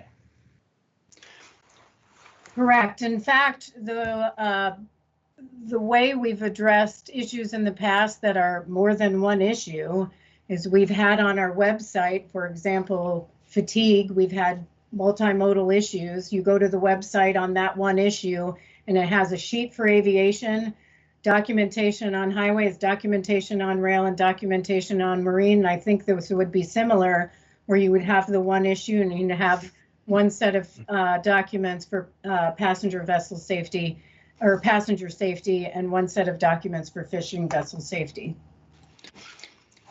All right, Member Chapman, I'd like to hear from you, and then I want to go to Morgan Terrell to hear his viewpoints about, because there really are about two separate issues here. Yeah, that's actually what I was going to say, Mr. Chairman. I think it would be helpful to hear, because this could be a case where we can take yes for an answer. All right. Morgan Terrell, Director Terrell, head of our Office of Marine Safety. Good afternoon. Thank you, Chairman. So marine safety could accept the elimination of our second item, or combining as proposed, improved passenger and fishing vessel safety. There are difficulties with this approach in advocacy. There are some different regulatory schemes and audiences, excuse me. If the board decides not to make a substitution, I don't want to get ahead of this, but staff has a suggested alternative. In response to Member Hamedy's line of questioning, Marine staff proposes amending the title of the second marine item to read improved passenger vessel fire safety, and then include the additional safety recommendations from the conception report that address emergency egress and roving patrol requirements. Sorry, I think that's a different issue. All right, we've got a couple of hands raised. So Member Hamedy, did you want to clarify what Mr. Terrell just said? Director Terrell, can I ask you to pop up one more time? Here I am. So while there might be different audiences, because our most wanted list right now have several multimodal issues on it, you could go to occupant protection and five modes in there, 5 different entities you would be talking to, 5 different regulations, sets of regulations and issues and audiences. And in those areas, you would have one set of materials for each of the modes separately and go into that and access those issues. So with that in mind, I see a potential where this could be handled the same and don't have to lose anything. You would have would you be opposed to improve passenger and fishing vessel safety? And are you then saying if we go that direction, we should expand the recommendations under that to include all of conception? Is that what you're saying? Well, yes, you could do that, because improving passenger vessel safety would include the recommendations from conception. Including marine fire detection. Correct. Okay. So under your proposal, you could do that. You expand the recommendations. What I was saying after that was, if the board should decide not to include rail and to get rid of one item, I was proposing changing the name of the second item to expand the number of recommendations as you listed. Understood. Okay. Thank you. Thank you. I think the Vice Chairman had a question, and then Member Graham. Vice Chairman, did you still have a question? Well, yeah, I'm a little confused at this point. If we are able to keep the fishing vessel safety aspect, because, and I realize it's probably wrong of me to point out specific numbers, but I think size matters here, and we really do need to look at this. And it's not that anybody's lives are not important, and I don't want to be characterized in that way. But so, what do we, if we take on the rail safety in total, what do we have to give up anything on the marine side? Because I mean, I think those are very important areas as well, not that the rail isn't.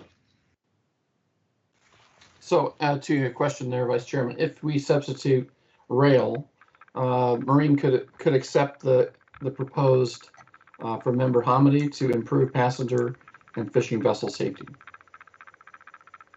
So does that encompass everything? We could So does that includes the fire and includes the obviously all of the problems with the fishing vessels? Correct. Okay.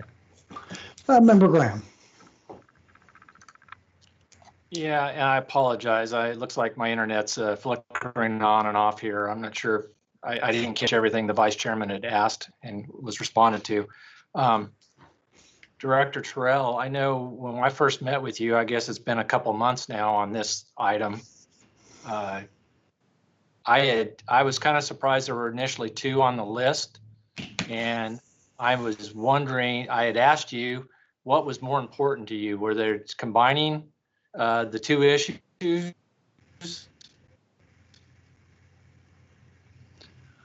you had a choice of just one, you responded. Have you changed that? Well, in light of the discussions here, the proposal on the table is whether I would accept eliminating one item or the proposal of combining the 2.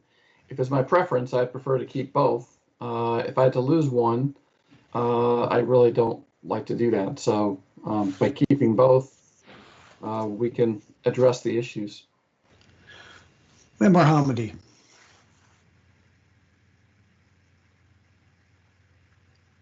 You're muted. Thank you. And I think I'd have to amend the amendment, or we do something afterwards to include all those other recommendations if that goes forward, or we can amend it now, but that's what you're suggesting, including the other additional recommendations from the conception report in that, if we go that direction. Correct. To support the title Improve Passenger and Fishing Vessel Safety, you could include those other recommendations. That's correct. Thank you. I'd like to just get an idea. Vice Chairman, what would you think about improving rail worker safety, adding that to the list?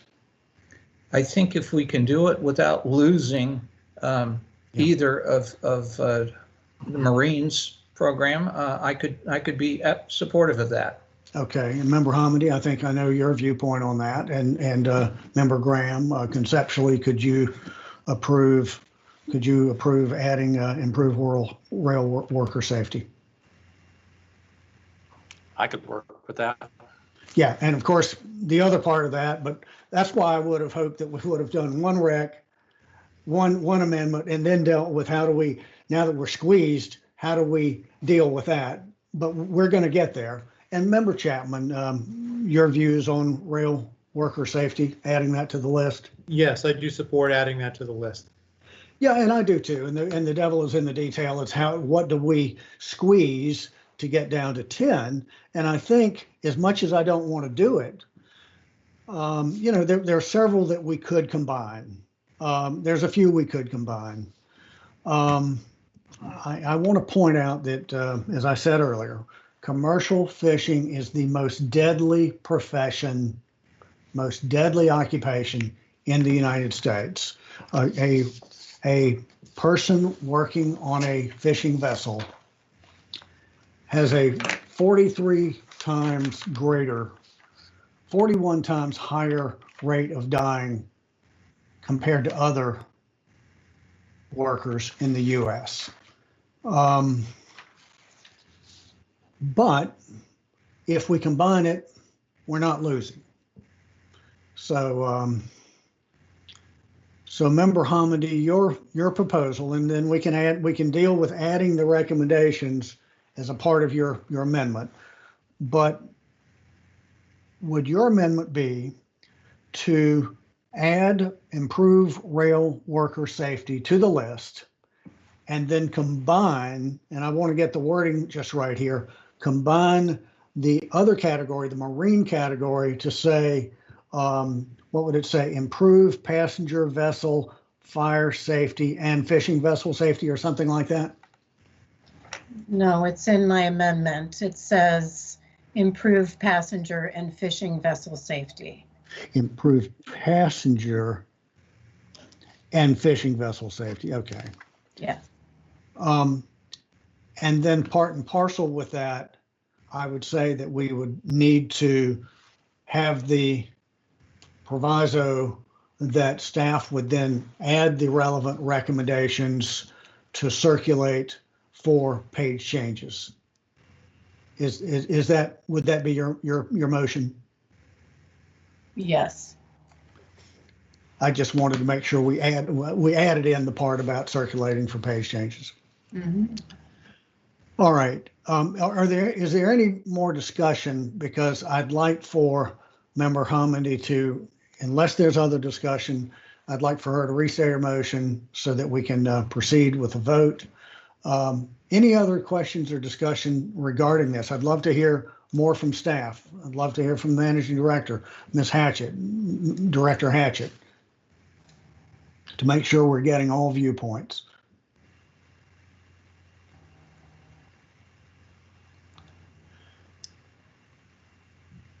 Chairman, this is Sharon Bryson.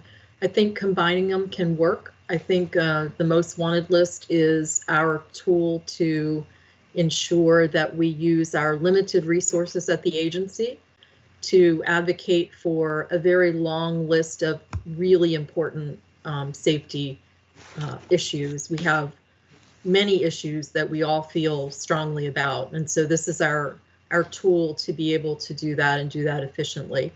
It sounds like the combination will work. What staff will need to do is to go back and make sure, just like in an accident board meeting, that we have the proper factual information and analytical support for those, and we'll do that by combing through the appropriate safety recommendations, and then we would circulate that for the members' concurrence vote. Thank you. All right, Member Hamidi, if you'd kindly restate your motion, please. My motion would be to add improve rail worker safety, to combine improve fishing vessel safety and improve marine fire detection and extinguishing systems into one item on the most wanted list, which would read as improve passenger and fishing vessel safety. And then staff would circulate a revised list of recommendations to ensure we include the recommendations from the conception, dive boat, fire, and sinking. Okay. It's been moved. It's been seconded. Is there any further discussion? Okay, we'll proceed to a roll call vote. Vice Chairman Landsberg, your vote is? Aye. Vice Chairman votes aye. Member Hamidi. Aye. Member Hamidi votes aye. Member Graham. Member Graham votes aye. Member Graham votes aye. And Member Chapman. Aye. Member Chapman votes aye. The chairman votes aye. The motion carries unanimously. Member Hamidi, did you have an additional proposed amendment? Yes, I have one amendment that was not circulated, but came up today on the base recommendations for vulnerable road users. The recommendations for our most wanted list have a number of important issues for vulnerable road users, and I propose not striking the recommendation, but taking the recommendation out of the most wanted list of recommendations. That would be removing H1945 from the most wanted list, which says to the 50 states, DC, and the Commonwealth of Puerto Rico, require that all persons shall wear an age-appropriate bicycle helmet while riding a bicycle. But keeping H 1938 and H 1939, which read, to the National Highway Traffic Safety Administration, convene a bicycle safety coalition of stakeholders to develop a comprehensive national strategy to increase bicycle helmet use among bicyclists of all ages that would include, at a minimum, a model all ages bicycle helmet law, and disseminate the strategy to all states and make it available on your website. And H 1939 to the National Highway Traffic Safety Administration, after safety recommendation H 1938 is completed, include the model all ages bicycle helmet law and countermeasures that work, a highway safety countermeasure guide for state highway safety offices. And that would be the end of my amendments for the most wanted list. Thank you. But we really are striking H 1945. I think you said we're not striking it from the most wanted list. I mean, it still remains an NTSB recommendation. Of course. It's just not in the most wanted list. Yes. Right.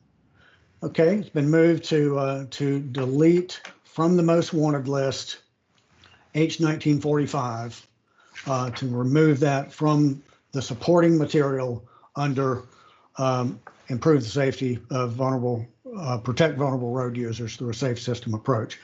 I think it goes without saying, but you did say it, it goes without saying that those other two recs would be automatically adopted if we adopt the list. I mean, because they're already there. Is there a second for Member Hamody's motion? I'll second for discussion. Member Hamody, the floor is yours.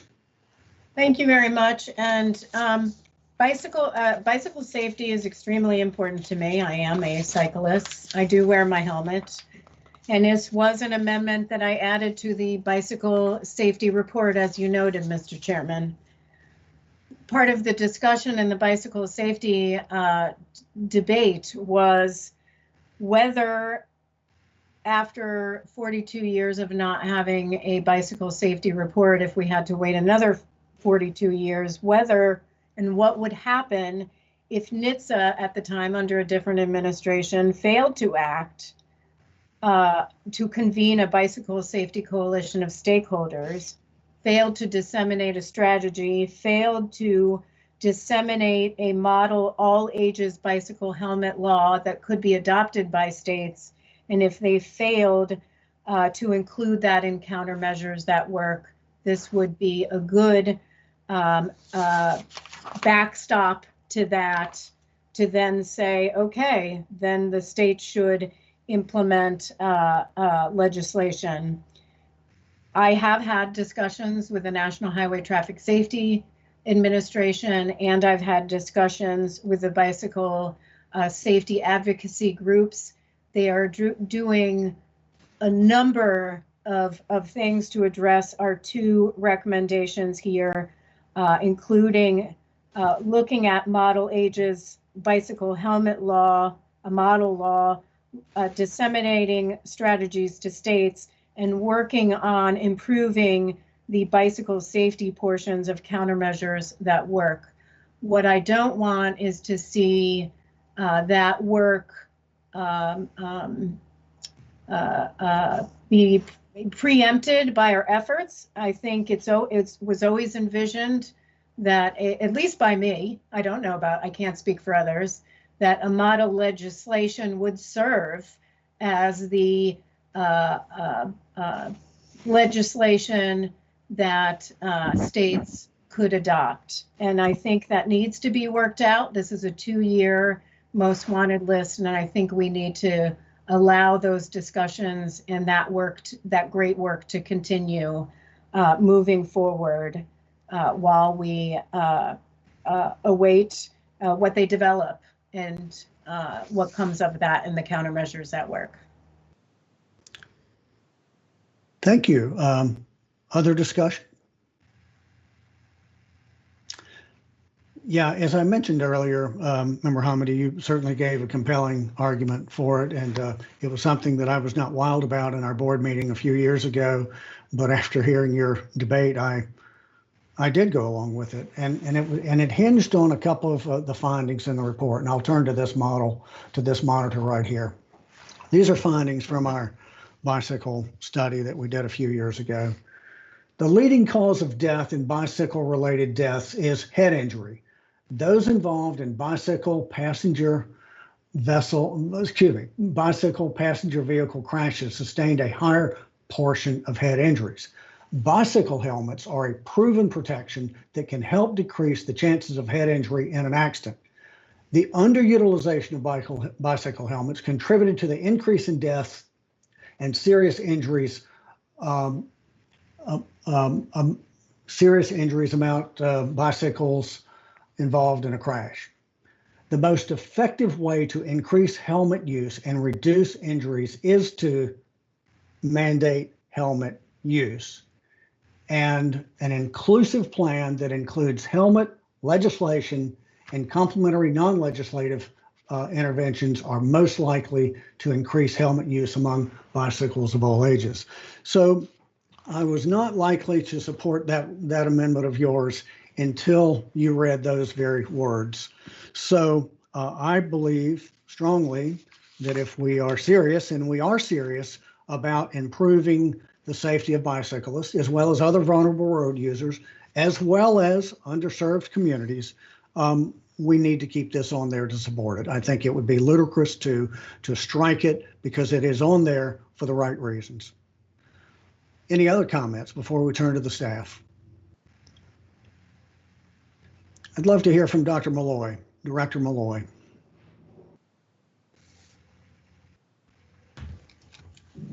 So I think I shared Member Hamidi's concern when I looked at the bike safety report, that helmets are a proven countermeasure for bicycle safety. I think there's some parallels, although speed is certainly a different factor, but motorcycle helmets is something that we have fought for long and hard, certainly hard. And we have that on the vulnerable users most wanted list. So I think the only concern I would have is that disparity. I think there is some logic to the fact that there are other work on a model helmet law there that I could potentially explain to why we would think it's important for motorcyclists but not bicyclists. But I think the one thing is it is a clear countermeasure, and we know that now. So that would be my comments. Thank you. I'd like to ask Ms. Perot, how has NHTSA replied to this recommendation?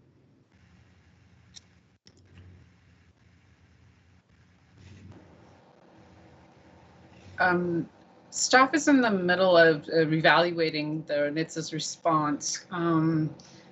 They did respond that they were working on it, as Member Hamidi spoke earlier, and that they were working with coalition. They were also working with stakeholders, and that they were developing some guidelines. Okay, thank you. Other comments on this? Michael Graham, Member Graham, I know you've had to turn your camera off due to connectivity issues there. So anything from anybody here? Mr. Chairman, this is a tough one, and I understand that there are concerns about this from standpoint of equity and fairness, but I think this is a solid recommendation from a safety perspective, and that is our mandate. And from that perspective, this is an amendment, or this is a recommendation that I believe should continue to be part of the package. Thank you, Vice Chairman. I would second what Member Chapman has very eloquently stated, and I was like you when we were in the looking at the bicycle safety report, and Member Hamidi was very persuasive in it, that we're there to save lives and so forth. So I think it should stay, and knowing the speed at which the states move and so on, I think a multi-pronged approach is a good one. And it's sort of a bifurcated deal. Either you wear a helmet or you don't, and there's no sort of in between. So I'm not quite sure how much study has to be done. And regarding the enforcement aspects, I think that's something that's probably beyond our area of responsibility. And I don't mean to make light of that in any way, shape, or form. I want to be very clear about that. But I think that needs to be addressed. But I think our focus is on safety. Thank you. Member Hamady. Oops. You're muted. Thank you. Just to reiterate, I do think bike helmets mitigate injury and support what was in our report. I just think that the process that we agreed was how it should move forward of NHTSA working with the Bicycle Safety Coalition first, and that's always how we've talked about it the last few years when we do our advocacy work, working first on together on model legislation, and then putting that in countermeasures at work. That's not a study, that's model legislation that could address unfair, unjust enforcement. Model legislation can do a lot of things, and that should be part of the discussion at NHTSA, and will be included and should be included in model legislation that goes to the states. And so my point is, we aren't giving up the recommendation, we're just allowing that process to take shape and go forward, and to use that input as what the states would consider. Thank you for considering. Yeah, absolutely. And I think you and I had a conversation about this after this, several months after this recommendation was put in place, because you did, as I recall, you did highlight that some objection to this mandate that we were calling for could place an undue burden on underserved communities. I believe you may have, and I said, gosh, that's one of those unintended consequences. We certainly don't want to. We don't want to do anything to have an unintended consequence. And I said, what I recall my response was, our job, and it's just like the vice chairman said, our job is to point out safety deficiencies and then make recommendations to correct those deficiencies.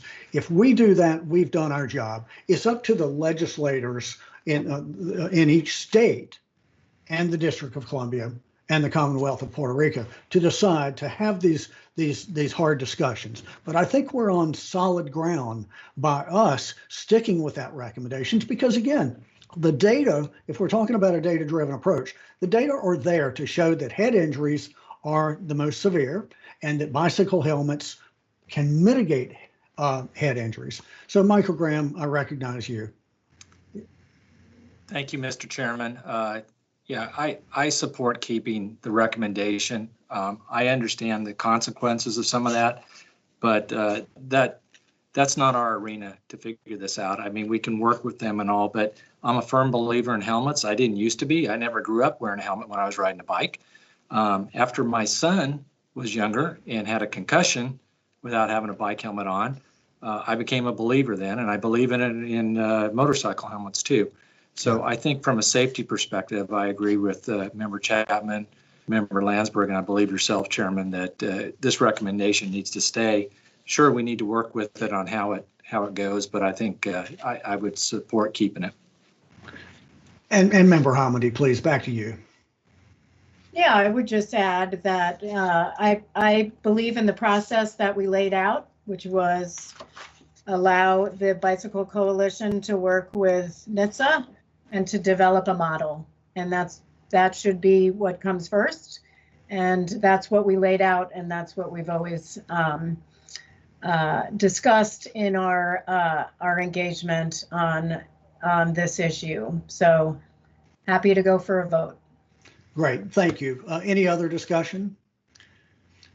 Okay, it's been moved and seconded, and essentially, don't let me put words in your mouth, Member Hamady. I just want to make sure I'm getting it right. It's been moved and seconded to take recommendation H1945 and remove it from the supporting material for this most wanted list item under protect vulnerable road users through a system approach. Is that in fact your motion? I want to make sure. Yes. Yes, thank you. It's been moved and seconded. Any further discussion? Seeing none, we'll move to the vote. Vice Chairman Landsberg. Vice Chairman votes nay. Vice Chairman votes nay. Member Hamady. Aye. Member Hamady votes aye. Member Graham. Member Graham votes nay. Member Graham votes nay. Member Chapman. Nay. Member Chapman votes nay. The chairman votes nay. The motion has failed. 4 nays, 1 aye. Okay, thank you. And Member Hamady, did you have one additional amendment? No. Okay. All right. Is there any further discussion about the list? So what I want to do is just make sure that we've got it right. What we've done. All right, can I just go through it and read it and make sure I've got it right? Okay, we were going to keep, here's the proposed list. And if somebody would like to make a motion, they certainly can, and that would save me reading it, but just read each of the items and what the new list would look like. For example, we know that we are adding improve rail worker safety. We know we're adding that, and we know that we're striking, that we are combining fishing vessel safety and improved maritime marine fire detection and extinguishing systems. Would somebody like to make a motion to state each of those? Chairman, I'm sorry to interrupt. Would you like me to read the list as revised for you? Would that be helpful? That would be beautiful, and then perhaps we could. I would entertain a motion to accept it as revised. Right. Let me do that for you. The Safety Advocacy Division has been sitting behind the scenes, keeping track of the changes, and sent them to me, and so I think I have this correct. But I hopefully will be helpful. So require and verify the effectiveness of safety management systems in all revenue passenger carrying aviation operations.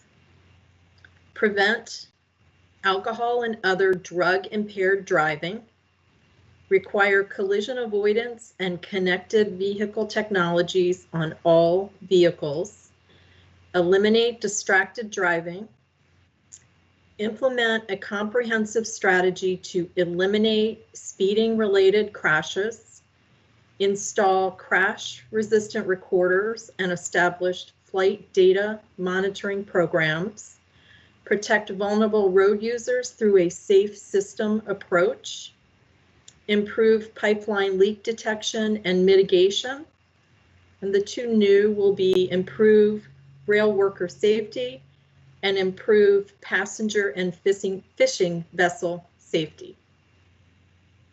That would be the list as revised. Right, I'm still writing the last one, and we've already written it down in one place, but I can't find it, so let me get it. The last one is improve passenger and fishing vessel safety. Good, thanks. Mm-hmm. Okay, we've heard the list. Oh, and you've updated that. Has that been updated? I didn't have a chance to look at it. Yes, so the safety advocacy folks have been busy at it, and they have updated the slide for you, as well. So this is the list as revised. Beautiful. Thank you very much. I was following along on paper and not there on the screen, but okay, I'll entertain a motion to adopt the proposed list, the proposed list as amended. So moved. Vice Chairman Rose, is there a second? Second. Okay, let's see. I think Member Hamady beat you out there. Member Hamady seconds. Is there any, it's been moved and seconded to adopt the proposed final list as amended. Is there any further discussion? Okay. We'll take a vote. Vice Chairman Landsberg. Vice Chairman votes aye. Vice Chairman votes aye. Member Hamady. Aye. Member Hamady votes aye. Member Graham. Aye. Member Graham votes aye. Member Chapman. Aye. Member Chapman votes aye. The chairman votes aye. The most 2021 to 2022 NTSB most wanted list has been adopted as revised unanimously. Congratulations to all involved. Before we wrap it up, does anybody have anything that they would like to say before we wrap it up? Well, I won't be on the board in 2 years, but I absolutely will be very frustrated if improving or equity in transportation is not on the list. It's important, and if my comments were taken out of context, that's too bad, because what I'm trying to say is a lot of the things that we already have are doing that, but we definitely need to do more. And so I charge you, my colleagues, who will still be here in 2 years, that's what we need to be doing. In closing, I do want to thank my colleagues. Concurring or dissenting statements? We don't have that for a most wanted list. There is no report to adopt. Am I correct?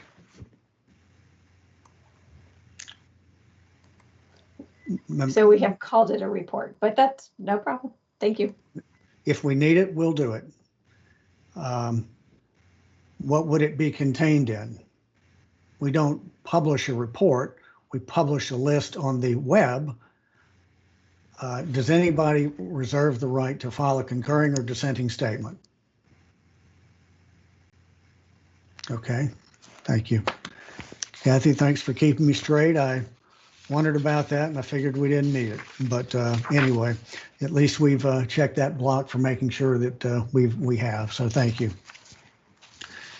I do want to thank my colleagues on the board for their preparation going into the meeting, and certainly for the good debate and the good discussion. If anybody thinks these board meetings are scripted, then you hopefully have seen the board actually in our deliberations. Nothing's pre-decisional. What you saw was our deliberations.